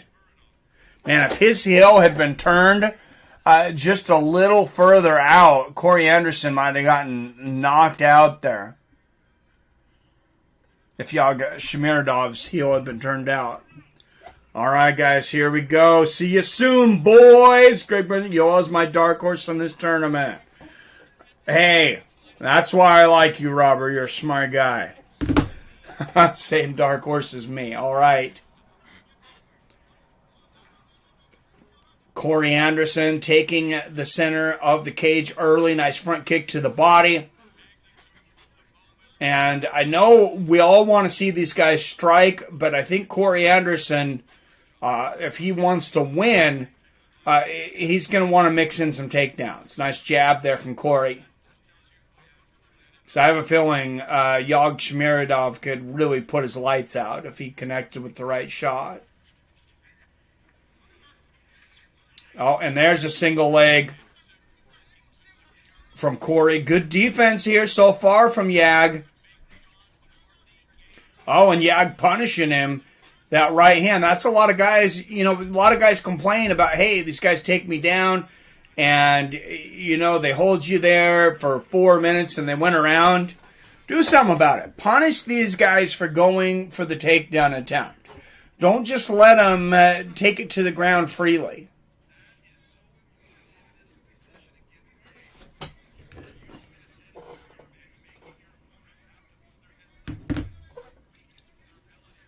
And Corey Anderson mixing in the striking here up against the fence. But, this is good for him because Yagshimuradov, he's going to have a hard time landing a knockout blow leaning his weight backwards into the fence. It'd be almost impossible. Just like a wrestler, you want to put him on his heels to keep from getting taken down. Nice knee to the body there from Corey. Oh, and Yag lands a right hand, though, and he's out. And to the center of the cage, that's where he wants to be. And Juan Archuleta tweeting, yo, these at Bellator MMA fights are fire right now, and they definitely are. Adam from Allen says, Yoel, now go and kill. His words. Oh, nice combination there from Yag. Good left hook there from Corey. Corey, oh, good jab from Corey. He has a really underrated jab. He's got one of the best jabs at light heavyweight in any organization. Nice inside leg kick there from Corey. Oh, big right hand from Overtime. And, we're fighting Overtime in every round of this Grand Prix tournament. They're all 5-rounders. Corey Anderson go for the head kick there. Good movement there from Yag to see that coming. But Corey Anderson has become such a more accomplished striker than he was early in his career. Nice inside leg kick from Corey. He's always had the wrestling. Now he's really starting to put it all together, I feel. Oh, nice right hand from Yag, though. Counters Corey on the way in, and Corey says, enough of that. I'm going for the takedown. But you can see Yag knows his wrestling. Immediately gets that right underhook there. And he's actually got the dominant over-under here. Corey continuing to work on the single leg. He's going to need to sweep a foot out or something, though. Yag, very good takedown defense here. Pushing Corey's body. Oh, there's the sweep. Great move there from Corey Anderson. That was some high-level wrestling there. Oh, and Corey Anderson moving to mount up against the fence. This could be a great position from Corey Anderson if he can get some room to punch here. He's got full mount. And he's looking to his corner. I'm not sure what he's doing. He's sitting on Yagshimuradov. I'm not sure why he's not beating the hell out of him right now. He's looking to his corner for something. I guess, what are they going to say? Punch him, elbow him. There's some good shots. Oh, and there's the elbows from Corey Anderson. Brutal elbows from Overtime. Oh, man, those are sledgehammer elbows from Corey Anderson. And, I felt like, even though he lost to Jan, I felt like before the Johnny Walker fight, Corey Anderson really became a different fighter. Wow, beautiful combination of ground and pound. When he felt he was being avoided and being denied his title shot, it seemed like Corey Anderson... that's when we seen angry Corey. And angry Corey is now becoming angry and focused Corey. And a dangerous dude. Corey versus the man Longer than the alphabet. I love it. Doveletdzhan. Get him, long name guy. Oh, Yagshimuradov. Not so hard to say.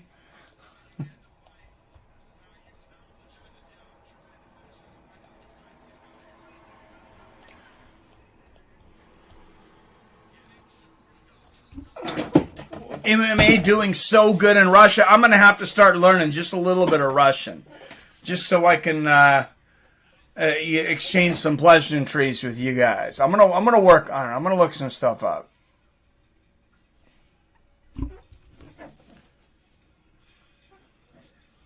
Where was that name conceived? Africa or Mars? He's from Turkestan or Turkmenistan. I believe, but it's the Nemkovs that are fighting tonight. Victor Nemkov, the younger brother, fought earlier, and Vadim, the champion's fighting tonight. Nice combination there from Corey Anderson, and a front kick to the body, but a good right uppercut there from Yag. And like we said, Yag on an 8-fight win streak. Nice left hook from Corey. Shoots for the double leg. Really mixing up the striking and the wrestling well in this one. Oh, and dumps Yag down to the ground here. And now Corey's got him in his world. I love Turkmenistan, says Adam. Say but try to spell. I got it up there for you. That's why...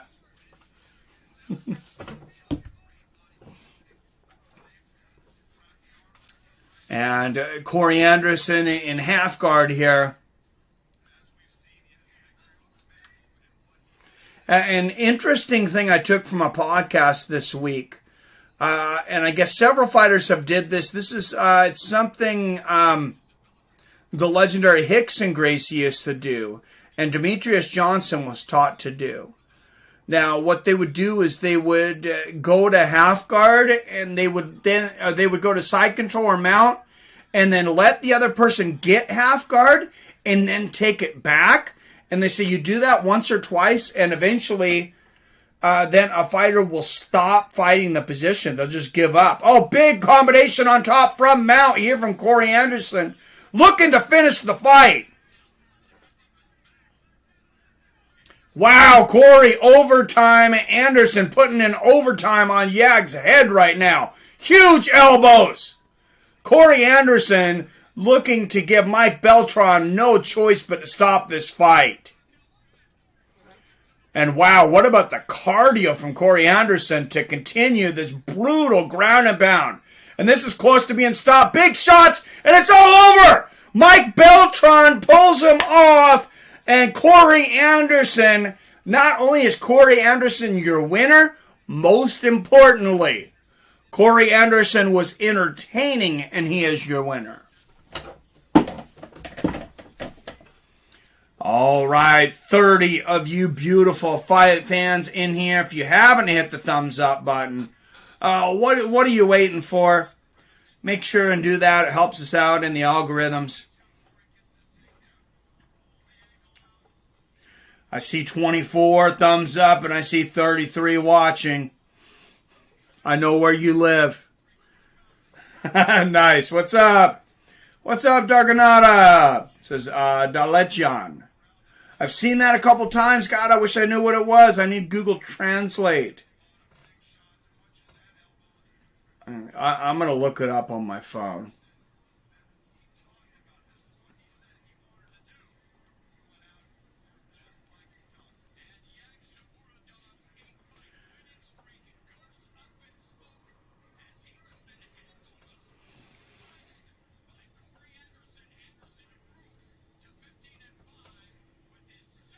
Oh, it's a name. Oh, that's how you say it, Doveletdzhan. Ah, thank you.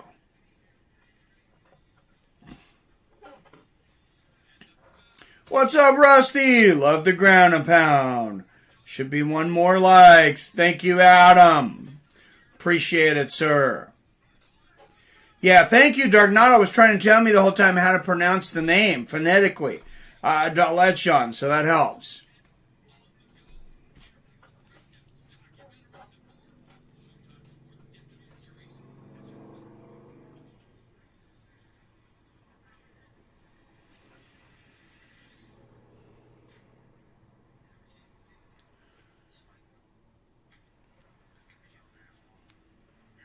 All right, guys, and here I am in the. So, Привет, Привет, Russia. That is hello in Russian. I just looked that up right now. So, Привет, fight fans. Anytime and every time, Saturn from Ellen. What's up, Snake? Let's throw some MMA trivia out there. Before the main event, guys. And they're advertising, of course, some boxing fight night. Big boxing on Showtime. You get maybe the best boxing in the game now that HBO is out. DAZN puts together some pretty good shows, too. But, well, first, let's listen to the Corey Anderson interview, and then we'll hit up some MMA trivia.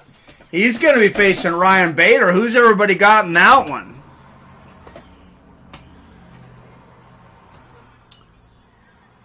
Mike will make your apple juice apple sour.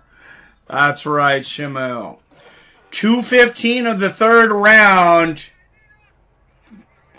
Official time, knockout for Corey Anderson. A violent Corey Anderson. This is not the same Corey Anderson from 2 or 3 years ago. It is just a man transformed. I mean, you know...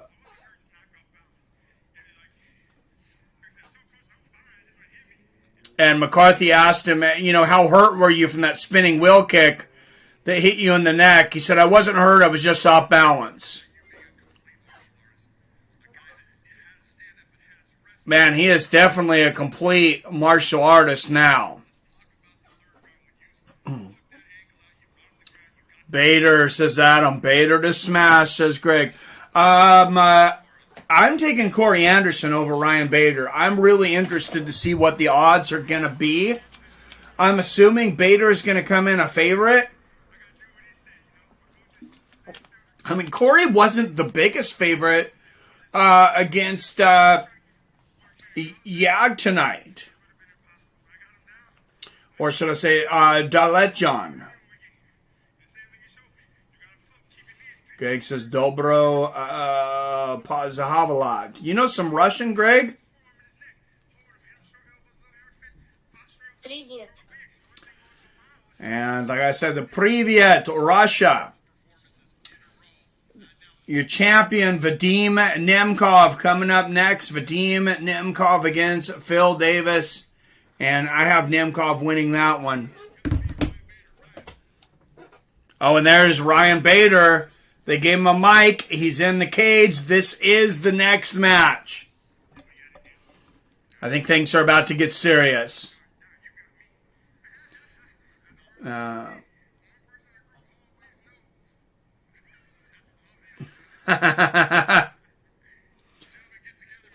Hey, the smack talk begins.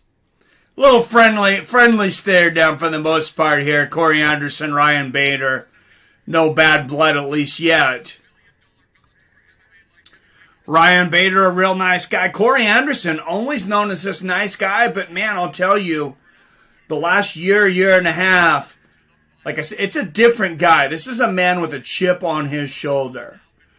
And Corey Anderson, it may be a chip big enough to run through this entire tournament. Like I said, I have Corey Anderson and Yoel Romero in the finals. But for those that are just listening, let's bring up the light heavyweight bracket real quick. And Lyoto Machida from last week is gone. And now Corey Anderson moves on past Yag. Corey Anderson versus Ryan Bader in the semifinals. Now over to the right here, we're going to have Vadim Nemkov and Phil Davis fight next. May 7th, Yoel Romero, Anthony Rumble Johnson. Winners will fight each other. I take Yoel and Vadim. For the semifinals, I think Yoel beats Nemkov. Then we have Yoel versus Corey Anderson in the finals. That's my prediction. Only know one word. I don't know if I want to say that in here. I might piss some Russians off. I don't want to lose the fan base here. Any movie with Russian gangsters in it, say it a lot. And we know there's a lot of martial arts movies with Russian gangsters. I seen, God, and I can't remember it. I watched, it was a newer mixed martial arts movie. It was from like 2019 or 2020. And God, I can't remember the name of it, but I just watched it on a whim because I thought the description sounded good, and it ended up being a really, really good movie. Well, at least I thought so. Of course, plot is not the most important thing in a mixed martial arts movie. And Anthony Rumble Johnson coming in on the mic on Skype there. Mauro Ranello speaking to him. And I think that Anthony Rumble Johnson has just been gone for too long.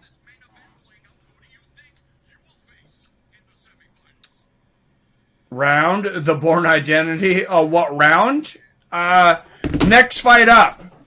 Oh, next fight up is Nemkov and Davis.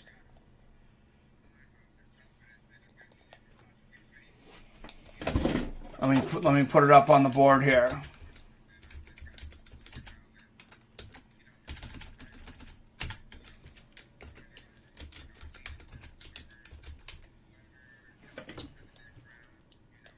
All right, let's throw some MMA trivia out there. I don't have a whole lot this week.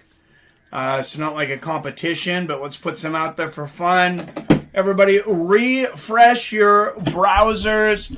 And 5, 4, 3, 2, 1. All right, give you guys another second in case you get caught behind a commercial or something. But you see inside the numbers, Anthony Rumble Johnson, 12-16 knockouts in the first round. Won 12 of his last 14 fights. Yoel Romero, 11 of 13 wins by knockout. Of course, he was an Olympic silver medalist in 2000. They both challenged for UFC titles. Yoel Romero at middleweight. Rumble, of course, at light heavyweight. And there's Vadim Nemkov and Phil Davis warming up for their fight in the back. All right, trivia question. Guys, Jorge Masvidal fights next week, but when was Jorge Masvidal's first Bellator fight? What numbered Bellator just got a reflex bag? Those things are nice. I wish I had one. I was thinking about getting one in here. I seen a guy the other day that did push-ups. Well, I'll say who it is. You guys know who he is, possibly a lot of you. Beginner Trading. He's in here sometimes. It has a great live stream, like pretty much every weekday morning, where he buys and sells stocks. He's what he calls a stock scalper, but really entertaining show. Really nice guy over there. Greg Brimstone got it. Bellator 1. You are correct, sir. But I was thinking, what if I did something for donations, like hit a bag, like somebody donates $5 and I hit throw a 5-strike combination or something. I don't know if that's something that's interesting, but blind guest, I'll be honest. Yeah, he was in the very first Bellator, though. Nice. Hell yeah, Sarge Angel. All right. Yeah, I was thinking that'd be fun. Just put like a reflex bag up over here in the corner, maybe right in front of the poster behind me. Man, let's go to the Nemkov Davis poll. That is the most badass thing I've heard for a live stream. Just can't hurt yourself. Got to get into every hit. Yeah, I don't have a whole lot of space between here and there, so I don't think I'll be doing a lot of head kicks. But at least not at full capacity. But we can definitely get some punches and elbows on there. Maybe some kicks.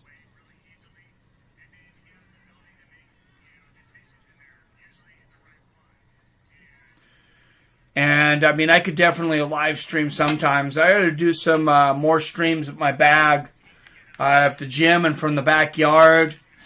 I don't like doing it at the gym so much anymore because I got to hit the bag with the stupid mask on. And it's like, I don't want to get into that. But, you know, I'd rather hit it without. Lol, $25 head kick donations. True. All right. Hey, yeah, for $25, yeah, maybe I could get the head kick up. I can actually, even still at 42, the flexibility, if you have the muscle memory, if you've always been flexible and then you worked on it when you were young, I mean, it doesn't take much of a warm-up for me to start getting those kicks up, around the head area. And I can actually kick generally to about here, just over... my own head. So, I think I still can. Last time I was at the gym, actually, I was right around there, and that's only been a few months ago. So, I think for a heavyweight, that's not too bad. All right, let's throw another trivia question out there. Don't refresh. 'Cause everybody should already be refreshed.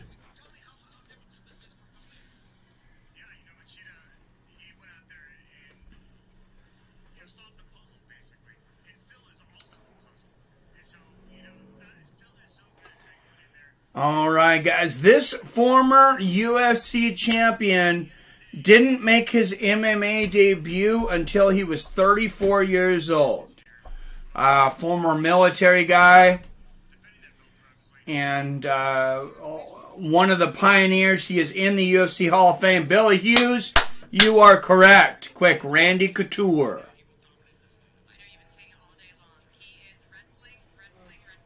That was fast.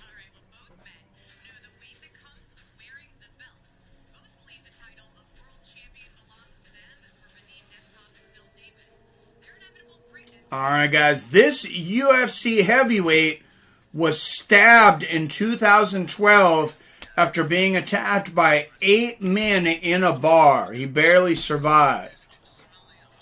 Now he's in the UFC. He was in several organizations before that. Was not Hammer Coleman. Greg had it right out of the gate. Blagoy Ivanov. Oh, and we have a war between Billy and Greg. Greg goes up. Now we got to get some questions out here. Greg up on Billy. All right, guys. This former UFC champion is, I think this is pretty much scheduled. They've announced this fight. He will be fighting Julio Cesar Chavez Jr. in a boxing match. Julio Cesar Chavez, of course, one of the greatest Mexican fighters ever. His son, a professional boxer. It is not Cejudo who won. What's up, Terrence? Corey Anderson won the first one. No, Mir's fighting on the Triller card. Who is fighting Julio Cesar Chavez Jr.? Terrence, you are correct. Anderson Silva. The great Anderson Silva.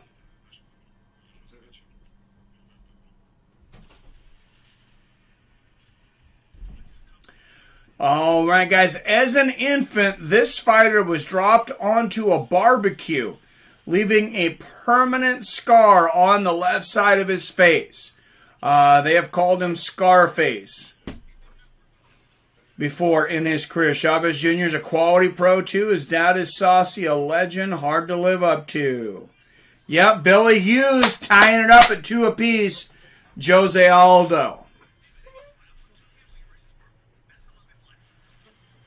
You are correct. This fighter cut his own Saw-type promo before a rematch to win his belt back. This fighter cut his own Saw-type promo before a rematch to win his belt back. And, no, not Michael Jackson Jr. That's funny. This guy has been in the news recently, and in MMA news, though. It was after he lost a fight, a controversial fight on a leg kick, where his leg got seized up from getting a nerve hit, and then got defeated. It's not Briggs. I'm going to give it up because somebody doesn't have time to Google it. It's Michael Chandler against Brent Premise.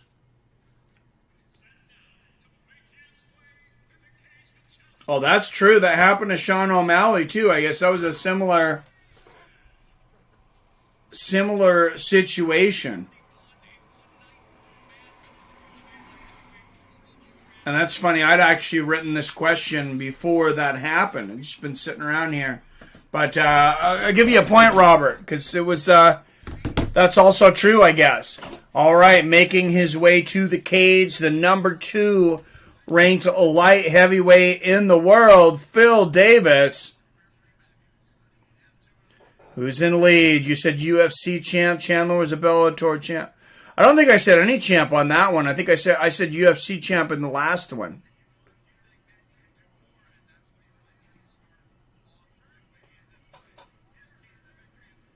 I could be wrong, though.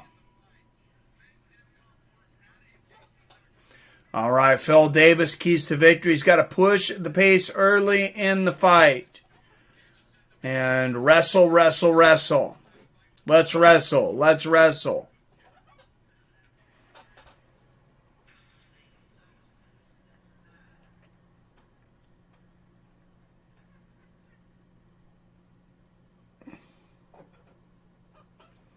And here comes the champ. We'll throw one more MMA trivia question out there. This MMA star co-starred in The Crow, Wicked Prayer, and had a cameo in Jet Li's Cradle to the Grave. He also appeared on Celebrity Apprentice. I believe it was season 3. Same one with Lennox Lewis. There's not much hype behind Phil Davis going to Bellator. Sugar, there it is. Oh, Greg was trying to type it. Toto, I think he had it before you, though, Billy.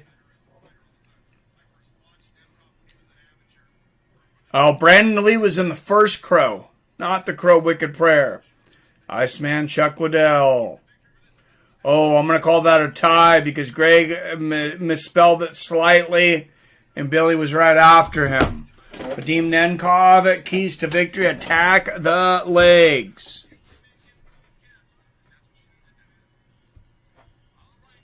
Yeah, you knew what he meant, though, Billy. And that'd be Toto, T-O-D-O.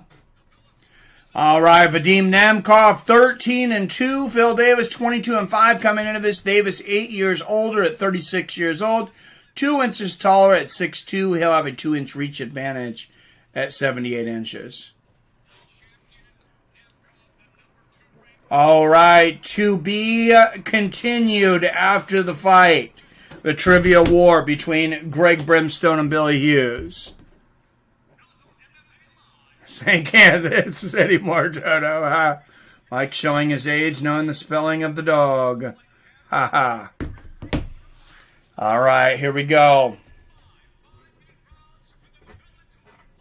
All right, guys, 5 rounds for the Bellator Light Heavyweight Championship. Guys, from Ucansville, Connecticut, And from Seattle, Washington, here on Fights with Friends, it is the main event of the evening. Brought to you by donations tonight from PBR, Street Gang, and Dean Hamper. First, in the blue corner, notable wins over Lyoto Machida, Liam McGreary, Glover Teixeira, and many others. Phil Davis.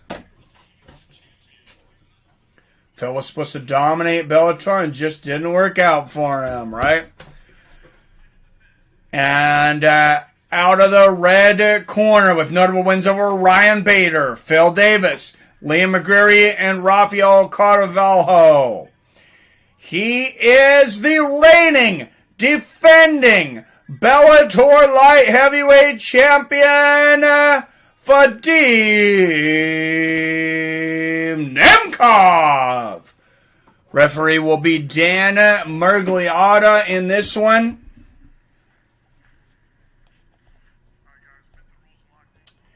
All right, good fight coming up. This main event brought to you by the premium members.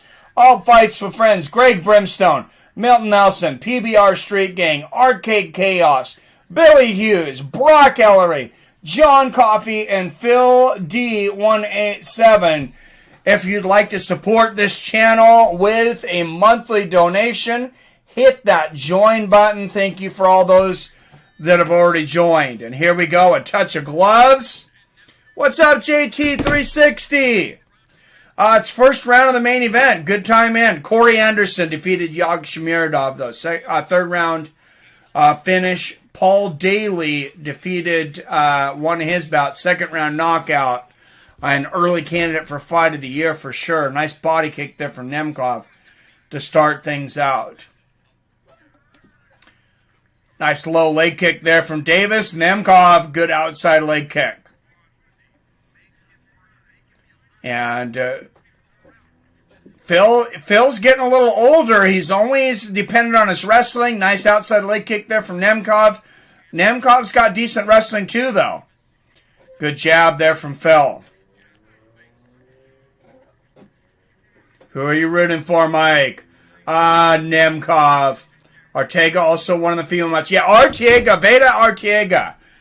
That is a bad bitch, and I mean that in the most complimentary way. Oh, good jabs here from Nemkov early. Lands those two in an outside leg kick. He's got a very heavy jab. Nice left hook there from Nemkov. Oh, good right hand there from Vadim. Look for Davis to shoot. He seems to be look at the range. Oh, Phil lands the jab there, misses the right hand. 1-2 there from Nemkov. Oh, jab in the right hand there from Nemkov. The first time these guys fought, Nemkov won, but it was a split decision. Nemkov says he wants to be the first to finish Phil Davis. Good jab and a right hook there from Phil. I think he can do it. I really do. Oh, big counter right there from Nemkov. Defense turning into offense there. Nemkov making Davis go off balance. Nice combination there from Nemkov. Vadim looking very good early. I'm a fan of the Bellator gloves. Oh, I love the white. I love the white gloves. They really pop. Oh, nice left hook there from Nemkov. I mean, you look at his stance, the way he keeps his left hand out there, and too, I mean, yeah, he's got a good heavy jab, but he can get that left hook there so quickly. Look how he brings his left leg inside, almost inside, of course. Oh, and there's another left hook in a right hand. And the man, the myth, the legend, there at cage side in the corner of Vadim, Fedor, the last emperor, Emelianenko. Nice 1-2 there from Nemkov. Excuse me. Even though it's a tournament fight, this is for the 205-pound title, correct? Yes. The champion, Vadim's got to defend his championship in every round of the tournament. Nice left hand there from Phil. Which is an interesting way to go about it. But Oh, beautiful counter left hook there from Davis. And the head movement. And checks that leg kick. Nice left hook from Nemkov. Good body kick there from Phil Davis. Now, of course, Phil has been criticized a lot in the past for not being a very exciting fighter. Good first round so far. Nice jab and a right hand to the body there from Nemkov.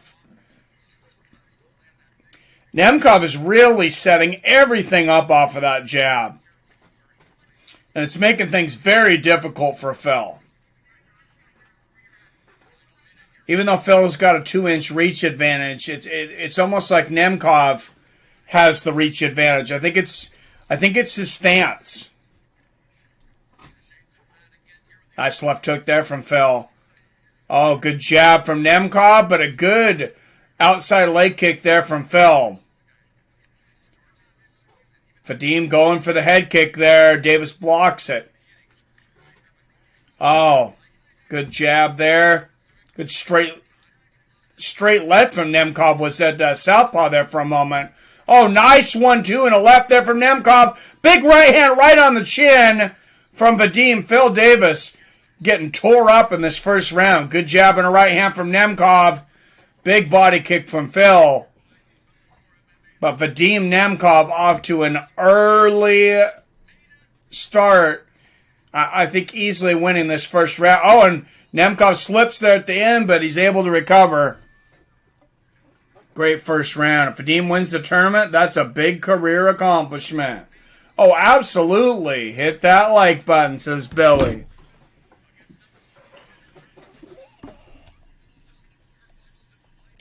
Next week, maybe I think it's the greatest Bellator card on paper ever, guys. I really do. I said you have Sergio Pettis challenging Juan Archuleta for the Bantamweight Championship. Then you have Yoel Romero, Anthony Rumble Johnson. The last fight. I think it's the last fight. Yeah, it's going to be the last fight in the first round of the Light Heavyweight Grand Prix tournament. The fight that's Michael Venom Page coming back in a fight that hasn't been talked about enough. Patricky Mix versus Patrick Gallagher. Or, excuse me, James Gallagher Jr. Patricky Mix is an absolute nut. How do you think OSP would do in Bellator's light heavyweight division? Better a few years ago. Bellator should put the money up for Brock versus Fedor. Man, I would definitely love that. Oh, head kick from Nemkov early. Body kick from Davis and the head kick from Nemkov. Nice right hook there from Nemkov. Oh, a big right hand from Phil Davis. Overhand right from Phil. Good body kick there from Phil. Oh, okay. Beautiful counter right hook there from Nemkov. Nemkov has great counter striking. And oh, nice right hand again from Nemkov. And Phil's overcommitted several times already in this fight. Nice left hook there from Davis. But Nemkov's got a bad cut. I did not see when it happened. Nice right hand there from Phil.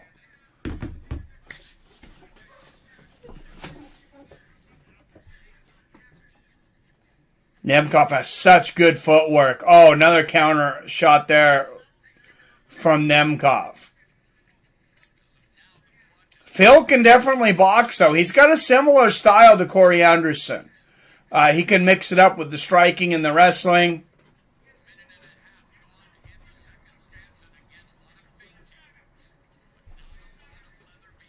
That would like almost be a mirror match. Oh, big 1-2 there from Nemkov. Good body kick from Davis.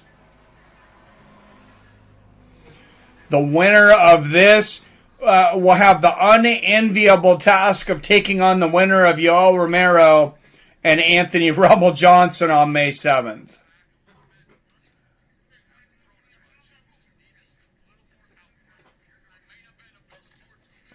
And oh, nice left hook there from Nemkov, and Phil's really been having a hard time finding the range tonight. Nemkov has not. Good job there from Vadim. Oh, big right hand from Nemkov. I really think Nemkov can finish Phil tonight. He's really landing some solid shots. I'm really surprised Phil has not shot yet. I don't think he has one takedown attempt. The inside leg kick there from Phil. Oh, good jab there from Nemkov. He's extremely accurate tonight. Oh, good jab there from Davis.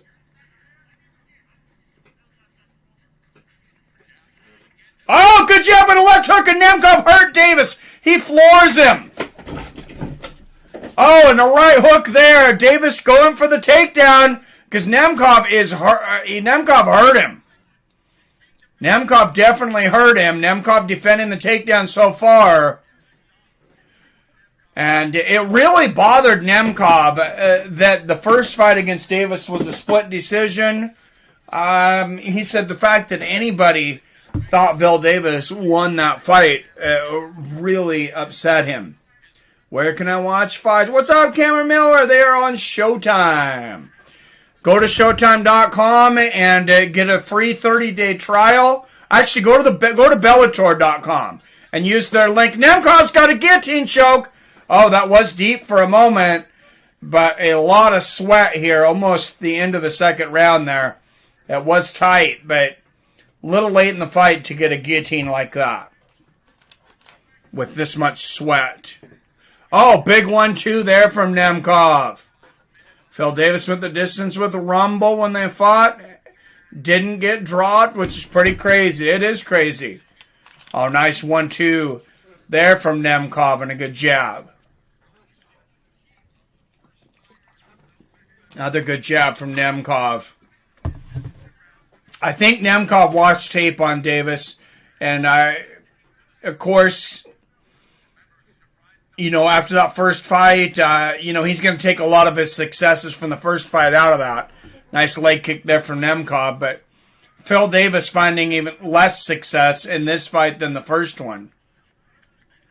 Oh, nice 1-2 there from Phil, though. And easily gets out of the way there from a big shot from Nemkov. Big shot there from Davis. And now Davis shooting for the takedown. Big body kick from Nemkov. Few seconds allowed to body kick for Davis. Nemkov shoots for the takedown. And the round is over. Great round. I think it was, again, Vadim Nemkov, though. Phil Davis starting to come on. It's not too late. But I believe that if he's going to win a decision, Phil needs all 3 rounds right now. 2019 Nemkov. In 2018? Or did you have a draw round? Friends in low places. Good evening, sir. What's up, Spontaneous? Good to see you. Speaking of friends in low places, me and Billy have been talking. We've got to all get together. We want to organize a fights with friends meeting. Get as many of you guys together as for some kind of whether we go to a live fight or we just rent something out to watch the fights. Rent out like a big party room or something. It'd be really fun to get something going with you guys. Me and Billy. We're trying hard to get tickets to UFC 264 today, but they sold out very quickly. Nuka-Cola said, watching the ads, get in like a double champ. What's up, Nuka-Cola? Good to see you, my friend. Wait, who's fighting to be Ryan Bader's next opponent? Corey Anderson defeated Yagshimuradov earlier tonight. Corey Anderson will be facing Ryan Bader. Nice left hand there from Nemkov to start this round. Oh, good body kick from Vadim. And a good jab there. Nice outside low leg kick from Phil and a low leg kick from Davis. Look for him to shoot earlier in this round. Good jab and a left hook from Nemkov. Because, like I said, I do believe that Vadim easily won the first 2 rounds.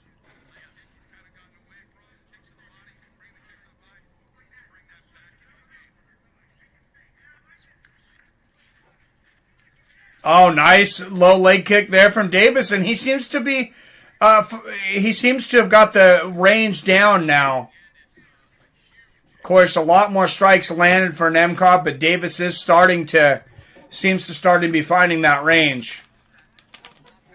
Very inaccurate on top of low output for Phil Davis. Nice 1-2 there from Nemkov. Good jab from Nemkov. Oh, a huge right hand! Right on the chin from Nemkov. Body kick from Phil, but that was a big shot. What about the chin on Phil Davis? Nice head kick there from Davis. Good left there from Nemkov.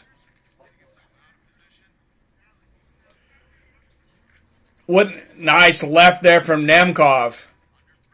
Another good left. Wouldn't that be something if Davis got the knockout, though? Nice left hook there from Nemkov. I don't think I see it happening right now, but nice exchange.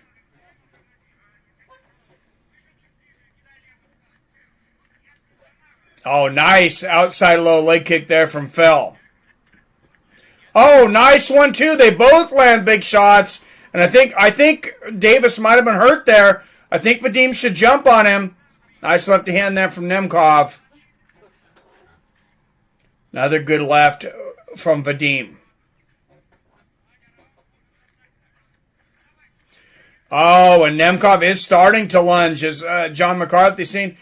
He was open after that overhand right that missed from Nemkov. Good jab there from Nemkov.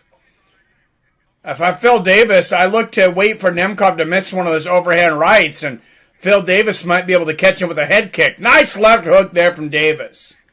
Oh, big right hook and a left hand there from Nemkov. Big 1-2 from Davis and a left hook to the body. You think Bader can out-wrestle Corey? I think he probably could, but I don't think he will. I got Corey Anderson winning that fight.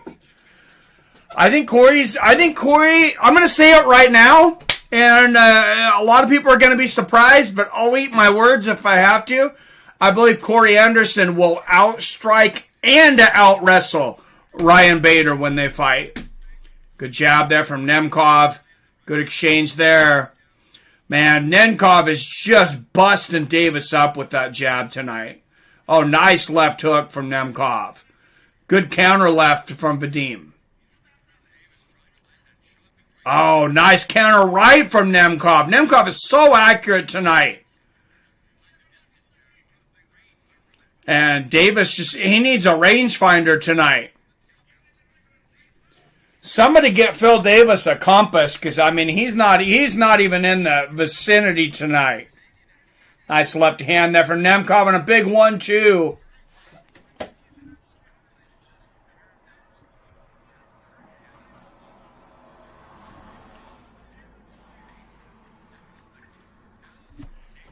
Wow, nice body kick there from Phil.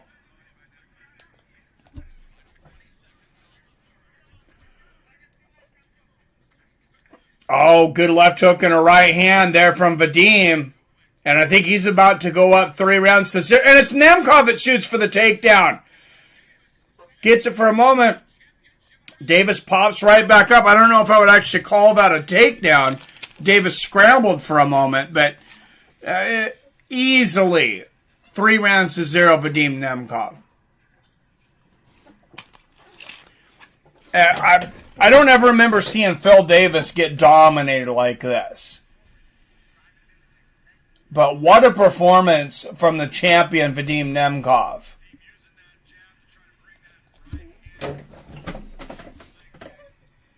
Who do you think is the most underappreciated fighter in MMA? Says, I agree with you, Mike. Says, JT. Might be Corey Anderson. Honestly, it might be. I mean, look, the UFC, they didn't hesitate to drop him when he asked to be dropped.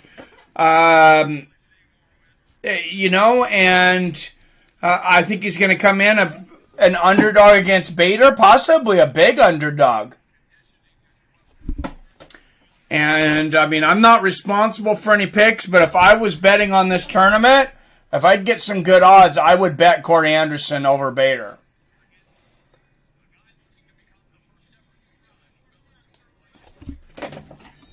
And I think Ryan Bader, his sweet spot might be at heavyweight now.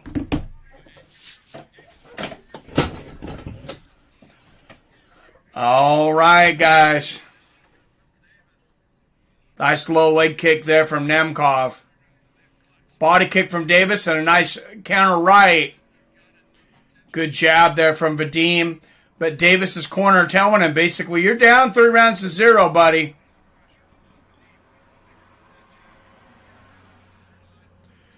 I don't really see Phil Davis finishing Nemkov, but you never know. 3-punch combination from Nemkov. And a good jab. Vadim Nemkov just seems to get better every time out. Oh, good exchange there. Nice left hook there from Nemkov. Good jab from Nemkov. And like I said, Phil Davis, you know, he's got wins over former champions and championship contenders. Oh, nice 1-2 there from Phil. Right on the chin. Good exchange of jabs.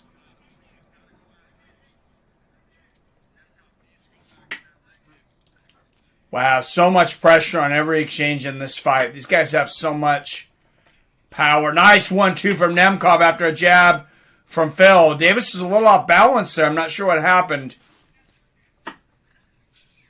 Good jab there from Nemkov. But if I would have told you that Phil Davis didn't have a takedown going into the fourth round, you would probably say Vadim Nemkov is probably up 3-0. You'd probably be right. Good jab there from Vadim. Oh, nice right hook there from Nemkov. Good little jumping jab there from Davis getting out of the way. Good jab from Nemkov. Oh, nice straight right there from Davis. Inside leg kick there from Nemkov. Corey definitely deserves more respect. CM Punk, says Greg Brimstone. All right, I'm going to pin that, though. Who is the most underappreciated fighter in MMA? Good jab there from Nemkov and a good straight right. Halfway through the fourth round, nice counter left hook there from Phil. But this fight really slipping away from Phil Davis. Good jab from Nemkov, 1-2 from Davis, and a good body kick trying to back Nemkov up into the cage. Good jab from Nemkov. Phil Davis definitely known for having great cardio. So, I mean, the last 7 minutes of this fight, I don't see him getting tired. Nemkov ducks underneath going for the takedown. Davis goes for a sweep. And great scramble there. Neither guy getting the takedown. Nice body kick from Davis. Good jab from Nemkov. Outside leg kick there from Nemkov. Oh, good counter right there from Davis. And Phil Davis is the one moving forward in this fight. Nemkov again shoots. Wow, Davis doing a good job of the defense. Phil Davis is about as good a wrestler as there's ever been in the light heavyweight division.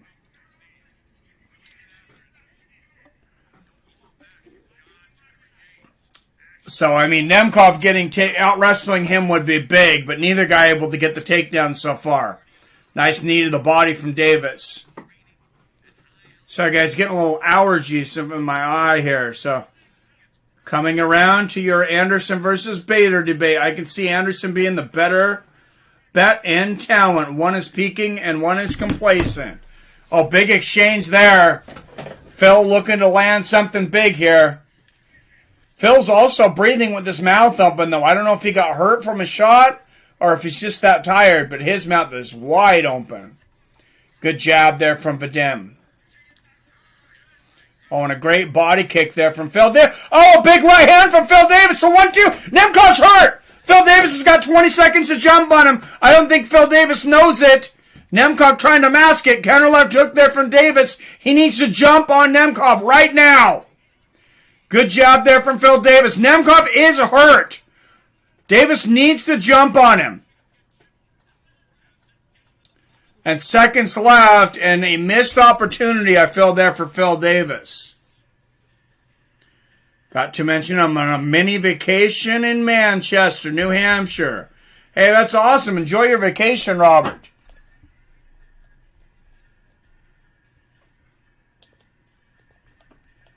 And speaking of vacations, like we've talked about, if we were all to meet, where a lot of us to meet for a fights with friends, like Fight Companion, and, and drink and chat and stuff. Where's everybody at? How many people are on the West Coast? How many are on the East Coast? Waving Robert. How many are in the Midwest? Jacare Souza definitely needs more appreciation. That's true. He is an intimidating middleweight. He has power in his hands and super high-level jiu-jitsu. Enjoy yourself, Robert. Robert says 50-45 Nemkov. Well, still one more round left. But yeah, I have it 4-0 for Nemkov. 40-36. Spontaneous says, I'm in Texas, El Paso. We were talking about possibly going to a UFC in Texas, too. I'm everywhere I need to be, says Adam. You're near me, Adam. I know that. You're here in Washington. Good jab there from Nemkov. Good exchange here. Wow, and how many champions? Oh, nice spinning wheel kick there from Nemkov. It looked like Davis blocked it, but afterwards he touched his face, so I think it might have caught him. And McCarthy gave the 4th round to Davis. I could see giving Phil Davis that round. I don't hate that. Good combination there from Nemkov. Because Davis did hurt him towards the end there. Phil wins. He's got a tough fight ahead. Both guys do. Oh, great exchange there. Nice right hand there from Phil. Oh, big left hook from Phil Davis. Oh, good 1-2 there from Nemkov. Oh, beautiful combination from Nemkov. Mixing up the hands with the low leg kick. Nice 1-2 there from Phil. Nemkov is reaching with that overhand right, but Davis was moving back so far, he wasn't able to expose it. And Davis shooting for the takedown again. Nemkov easily stops it, though. Spin kick to the body from Nemkov. Low leg kick from Nemkov. And Phil Davis has still not had a takedown tonight. Good jab there from Nemkov. And that is really a compliment to Vadim Nemkov. Nice left hook there from Phil Davis and a low leg kick combination. Phil needs to get in the hurt business real quick, though. Oh, nice 1-2 there from Davis, so he needs to put Nemkov's lights out. Nice right hand from Nemkov, and Phil Davis is breathing very hard. Nice 1-2 from Nemkov. But, 5 rounds in a championship MMA match, I think it's one of the greatest feats in sports. Nice left hand there from Nemkov. When you're fighting an active 25 minutes like these guys are, it's tough. Nice left hook there from Nemkov. Good body kick from Davis, and Nemkov's going to say, you got the boys. Halfway through the 5th and final round. I'm going to stop the clock, and I'll count you guys down. Texas will be the Houston area, but everywhere is on the table except Alabama. All right, 223, 222, 221, 220 left here in the 5th round of this championship bout. Nice body kick there from Nemkov.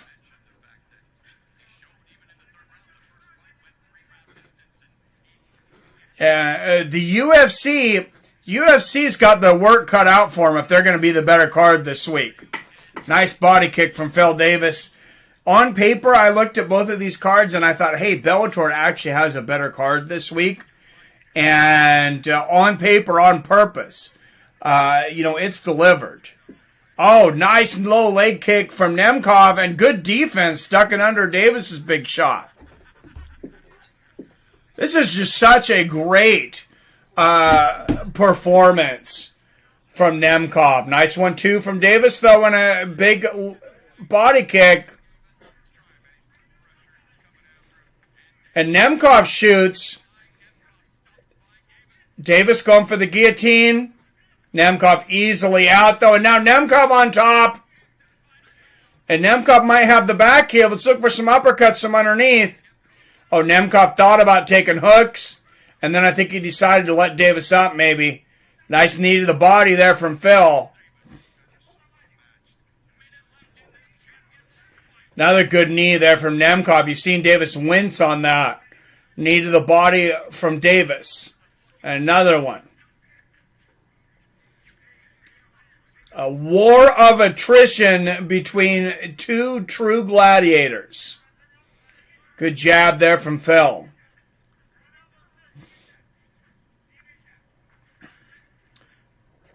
Nice left there from Nemkov. Good knee to the body there from Phil Davis.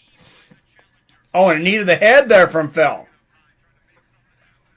Running out of time. If you're Phil Davis, 20 seconds left. And Vadim seems to be looking at the clock right now. Nice knee there from Phil.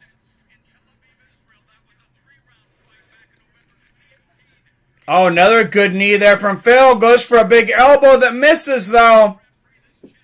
And the seconds time down. Wow, somebody could possibly give Phil 2 rounds. I don't see how you could give him 3. And I gave Vadim every round. But there were some close ones. The Paul Askren fight is getting Mayweather, Pacquiao type numbers, EBS said. Nice. Oh, and Wyatt Matheson just sending me a text saying, wow, Steve Cunningham is now a minus 2,500 favorite over Frank Mir, which is plus 1,400. And he said, I knew minus 650 on Steve was value. Wyatt Matheson cherry picking that one.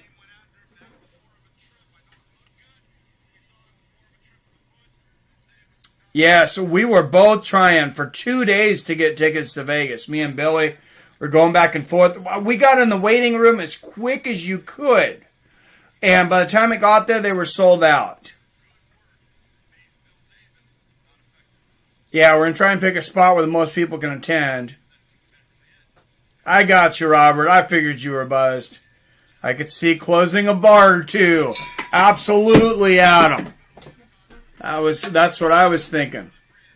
Hope Askren gets it done. Spontaneous. How tall was Nemkov? I think he was 6'1". I think he's 2 inches shorter than Davis.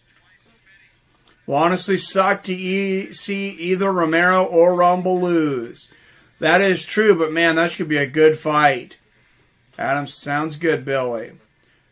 Texas would be the Houston area, but everywhere's on the table except Alabama.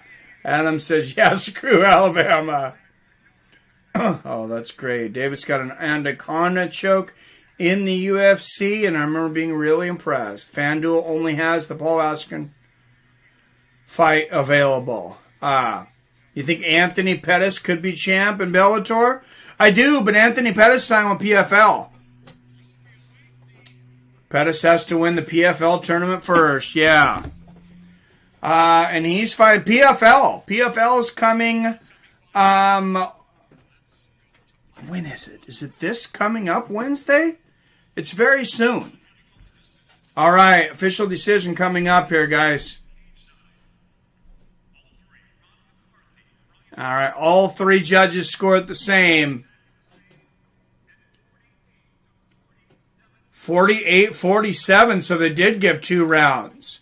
Winner by unanimous decision, advancing to fight the winner of Romero versus Rumble Johnson. Still champion, Vadim Nemkov. And still. Like I said, I knew you could possibly give 2 rounds to Davis. I did not, but... oh, yeah, that's where the tournament is. That's a good one. Olivier Auburn Mercier is in it, too, and he's really good. He is. Starting in June, we'll have ONE FC, then PFL, then Bellator, then UFC. 4 fight nights a week at Fights with Friends. We're busy almost 24/7. Yes, we will. I'm glad I make my own schedule now for the most part. I got to show up for work every day. I just have a little bit of flexibility of when I can show up and how many hours each day, because I can kind of manipulate what I bring in when.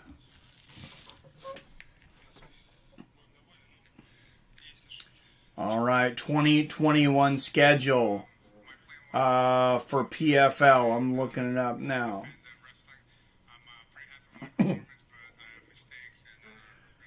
Yep, 6 days, 18 hours away. April 23rd.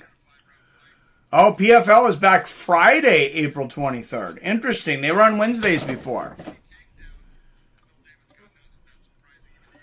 All right, and Vadim Nemkov is, McCarthy's saying he got 3 takedowns. Phil didn't get any. What a performance from Vadim. But man, you go through a war like that, and then you're going to have to fight Yoel Romero versus Anthony Rumble Johnson. But, I mean, check this out, though, guys. I mean, the winner of Yoel Romero and Anthony Rumble Johnson, they're most likely going to have just came out of a war.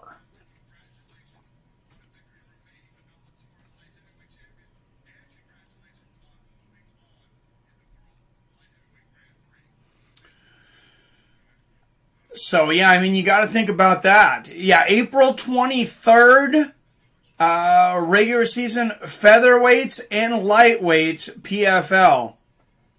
So that is next Friday. Yes, we are just less than a week away, 6 p.m. Pacific.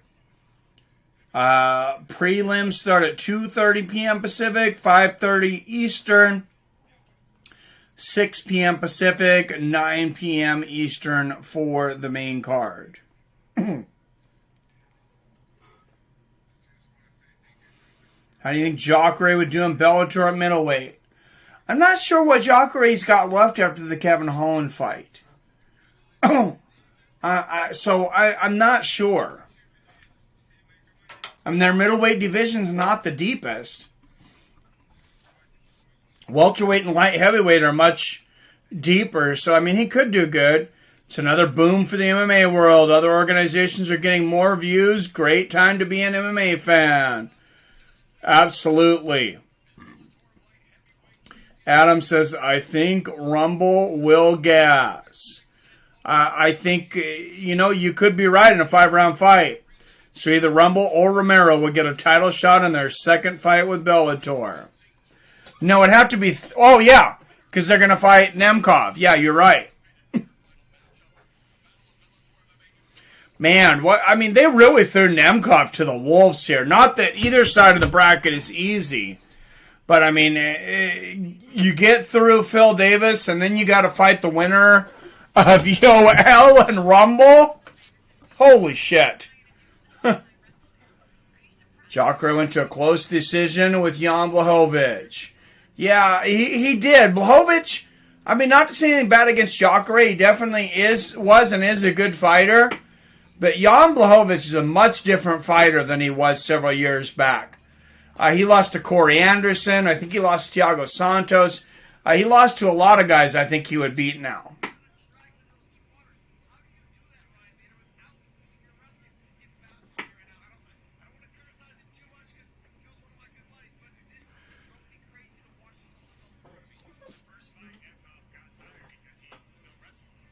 All right, and I'm looking for that May 7th card. I want to see if they have everything on there. Yes, there it is. Holy hell. May 7th, guys. Of course, we got big stuff coming up tomorrow. UFC and Ben Askren versus Jake Paul. But I'm going to bring up next week's Bellator card first, though, because, like I said, I think it's the best Bellator card in Bellator history.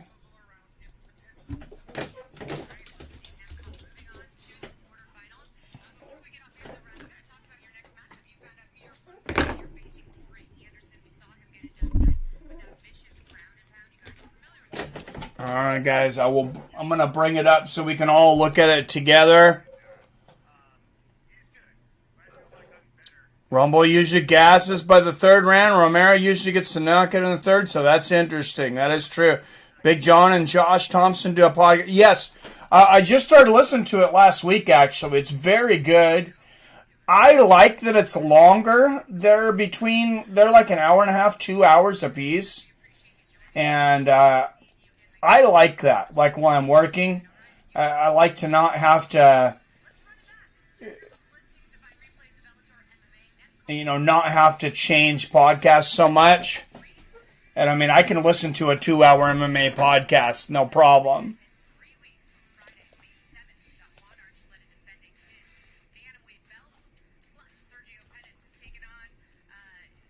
Oops. All right, guys. Here we go. Juan Archuleta versus Sergio Pettis. And that's the main event because that's the championship bout. But I think the one people are most excited about is going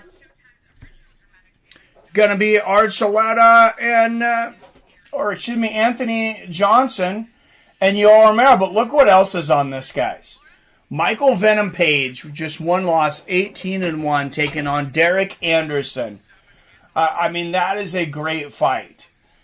But look at this. Patricky Mix, I think one of the best bantamweight prospects in the world right now, taking on a tough James Gallagher. And didn't Patricky Mix give Gallagher... No, it was Ricky Bandejas he defeated in his first fight. I knew he upset somebody. Who was it that upset... James Gallagher. Gallagher was a big favorite against somebody, and I think he got cocky. Well, I don't know if he got cocky, but I know he was definitely not expected. It was Ricky Bandejas. That's why I got mistaken. Okay, it was Ricky Bandejas, and then Patricky Mix defeated Ricky Bandejas. So, okay, and how much of a chance does Sergio Pettis have against Juan Archuleta in a championship match? I would put good money on Juan Archuleta. I think he's quite a bit better. But Sergio Pettis, he's good. He's starting to kind of get out of his brother's shadow some. But, that's the motherfucker right there. Anthony Johnson versus Yoel Romero. That is an incredible fight. Yes, Corey Anderson won. What's up, Yup Johnson? Not the next week. It's in 3 weeks, May 7th. Yeah, it's called Weighing In. Thank you, Spontaneous. This is very good. What's up, Alexander Dinnick? Haven't seen you in here in a while, but says, yes, Bellator is getting better and better. They definitely are. Sidekick to the chin, Spontaneous. That's an insane fight. Yep, Ricky Bandejas upset him. And fought him with that sidekick. That was an incredible moment. So, yeah, big Bellator next week. Guys, let's check out the UFC card that we're going to have tomorrow, though. Tomorrow we'll be doing the UFC, and then we'll be switching over for the Askren-Jake Paul fight. I don't know that we're going to be covering any of the rest of that, depending on how long everything goes.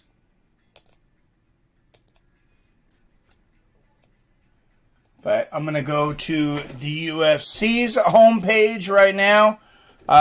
Who is Gegard Mousasi fighting? I'm not sure. Not sure if he has a fight scheduled. Cowboy and Mike Perry, Bellator is on line one. Right? What did... Paul Daley won the early candidate for Fight of the Year, maybe the best fight in Bellator history. It was incredible. Homasi and Paul Daley. Daley won by knockout in the second, though.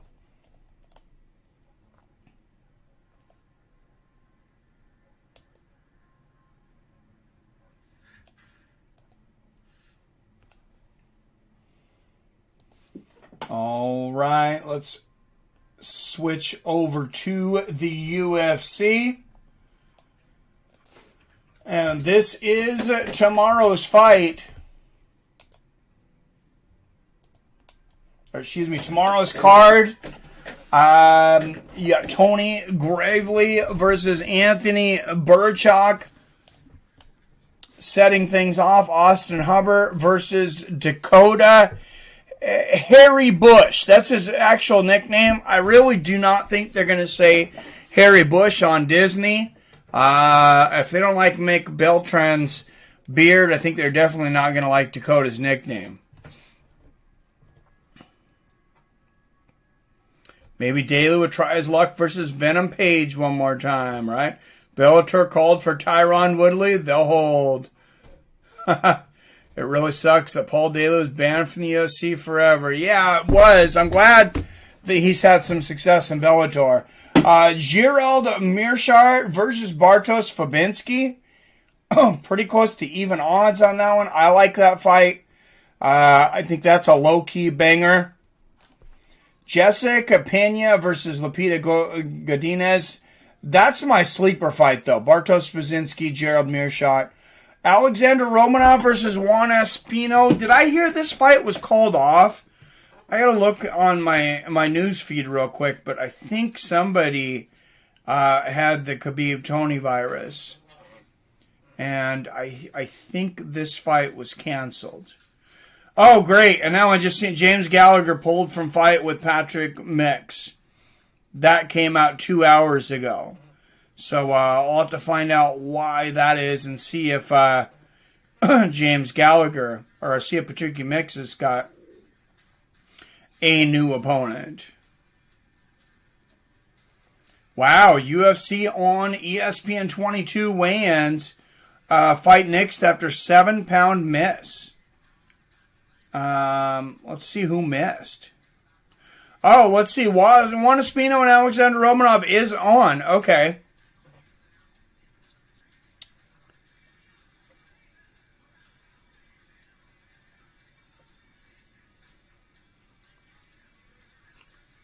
I'm not able to see who missed by 7 because they're not showing it. Let me read this. Middleweight clash with potential title implications is set after the UFC on ESPN 22 weigh-ins took place. The story coming out of it was Zara Fern dos Santos' enormous weight miss.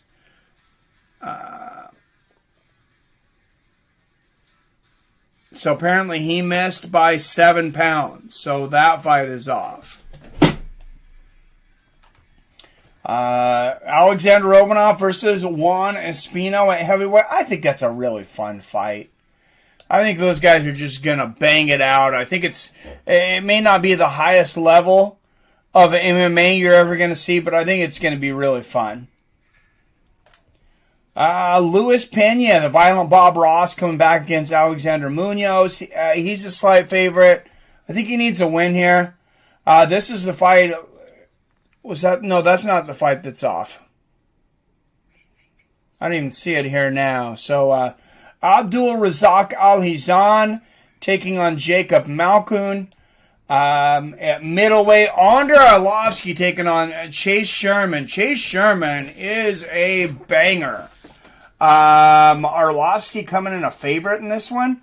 Probably because Chase is taking this on short notice. But I really think Chase still knocks out Andrei Arlovsky. Sherman didn't look like he's been carrying as much extra weight around the midsection as he used to. Jeremy Stephens versus Drakkar Klose. These odds are close. Drakkar came in a favorite when the odds opened up. Jeremy Stephens has moved ahead. And did anybody see the weigh-in between Jeremy Stephens and Drakkar Klose? Jeremy Stephens almost pushed Drakkar Klose off of the stage. So I don't know what the hell Drakkar Klose did to piss Jeremy Stephens off so much, but he about got it.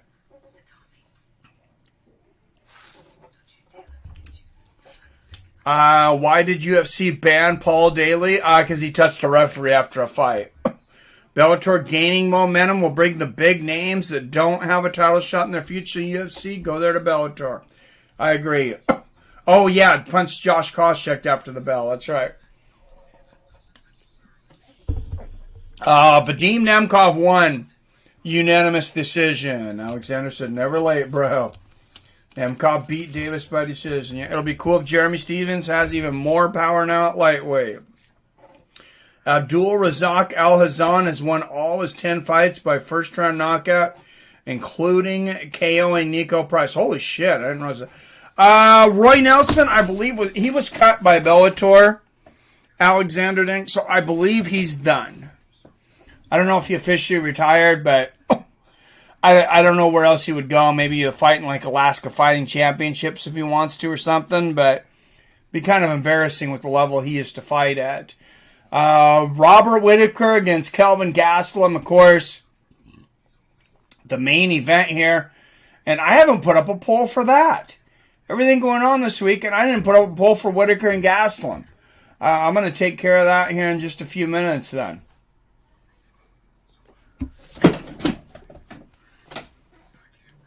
Stephens, who the fuck is that guy, right? Roy defending the barn. 2 former welterweights turned middleweights, yep. Is there an Askren Paul poll? Yes, there is. One of the most voted on polls that we've ever had, actually. If you go to the community tab on the Fights with Friends page, that's where you're going to find all the polls. By the way, 83% of you had Paul Daley winning tonight. Good pick. Even though he almost got knocked down in the first round. 132 of you have voted on Askren Paul. 72% of you have it for Askren. Even 36% each by decision or finish. Just 16% for Jake Paul by finish, 6% for Paul by decision, and 6% draw or disqualification. I will tell you, I'm rooting for Ben, but if I'm betting Askren. Oh yeah, let me put up the...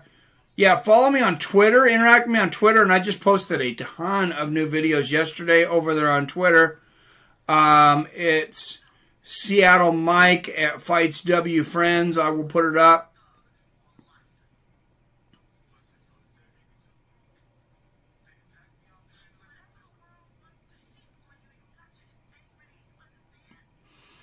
And then the Facebook group has been super active lately. So thank you for everybody that's been posting, commenting, interacting in that group. And the Facebook group's really coming back after the election. And this is a private invite-only group. So only people that me or Billy approved, me, Billy, and Dean actually, will be allowed in the group.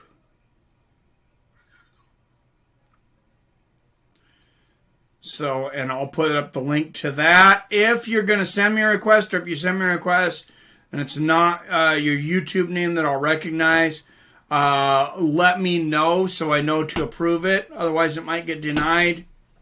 Really think Douglas Lima might be capable of being UFC champ. I agree. He's got some crazy knockouts, absolutely. Super Tech Tips, set me up a Discord. I just have to figure out how to get it going to get everybody invited. Yeah, yes, they are. Because I have no idea, really. I had no idea what Discord was until young David told me. But Yeah, I got to get that up. You're right. Are Strike Force fights on Fight Pass? Yes, they are. I wish I had more time to watch Fight Pass sometimes. There's a lot of stuff on there. Only so much time to watch so many fights, though. Hello, and shout out to Turkmenistan. Hey, your boy tonight, he did get finished, but I mean, he had some good moments. He had some good shots on Corey Anderson. Hit him with that spinning wheel kick that landed on the neck. Discord, we could watch old fights together. Really, I didn't know. I didn't know you could do it like that. I'm definitely really gonna have to look into it. I thought it was just kind of like basically like an open chat room, but. Yeah, I'll have to get on that. I feel old when I'm talking about Discord already. That I don't really know what I'm doing. But yeah, we got to figure it out.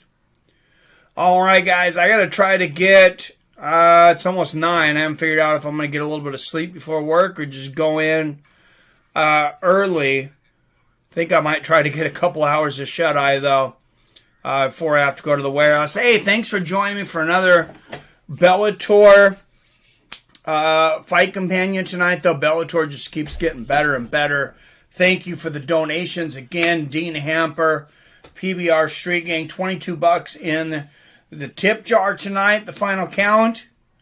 Thank you again to all the premium members. Up, you can read up on the board up there. And don't forget, tomorrow...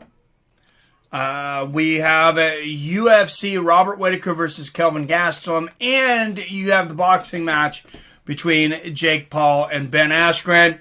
I'm going to put up the poll for Robert Whittaker versus Kelvin Gastelum right now, right before I lay down. Let's get the Instagram set up too, Mike. Yeah, I got to do one thing at a time. I can't get too stretched out, but yeah, that is... a priority right behind Discord, I guess. Get some sleep, Mike. Have a good one. Thank you, Adam. You too. Guys, as always, I love you. I respect you. And I'll see your fine asses next time.